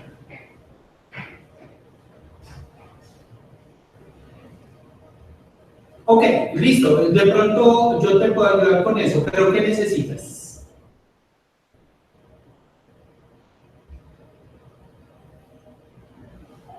Ah, bueno. Lo que pasa es que hay de varios tipos, ¿no? Hay portátiles, hay un transmisor portátil, hay un transmisor de mesa. Y los transmisores, pues hay de varias como referencias, dependiendo la potencia que usted quiera llegar o a cuántos participantes usted le quiera llegar.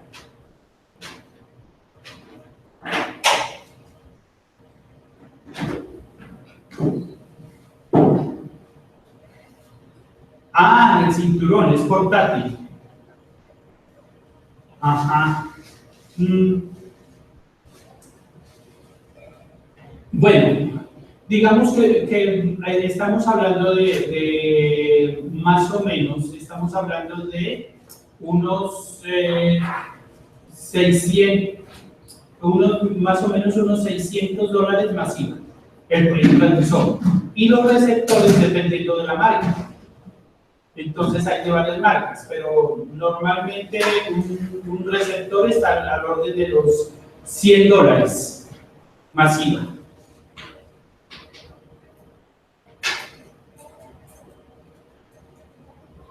Sí. Oiga, ¿usted tiene esos equipos? ¿Usted tiene de esos equipos? Ah, ya. Porque yo soy de esa marca y de pronto quisiera comprarlos.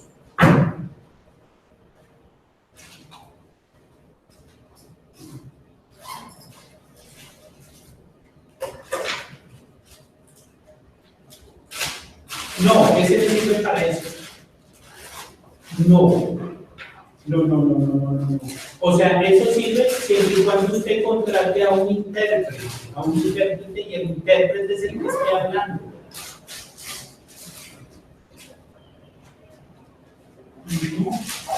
¿Pero usted tiene esos equipos de pronto? Ah, bueno. ¿Y no sabe quién tenga? Porque yo igual yo estoy comprando, pero igual no servirían de esos equipos. Pero, ¿y no sabe? Ah, bueno. Bueno, ok, vale. Okay.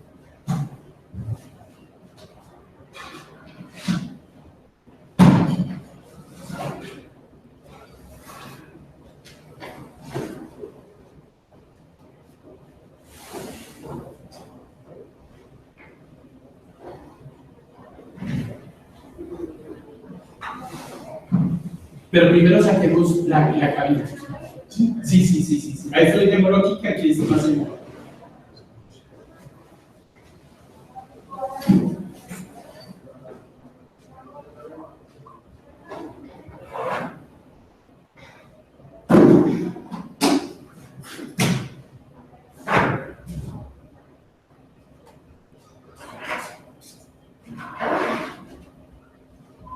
Hace, dejémoslo aquí. Saquemos una y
Muchas gracias. Bueno, señor, para servirle.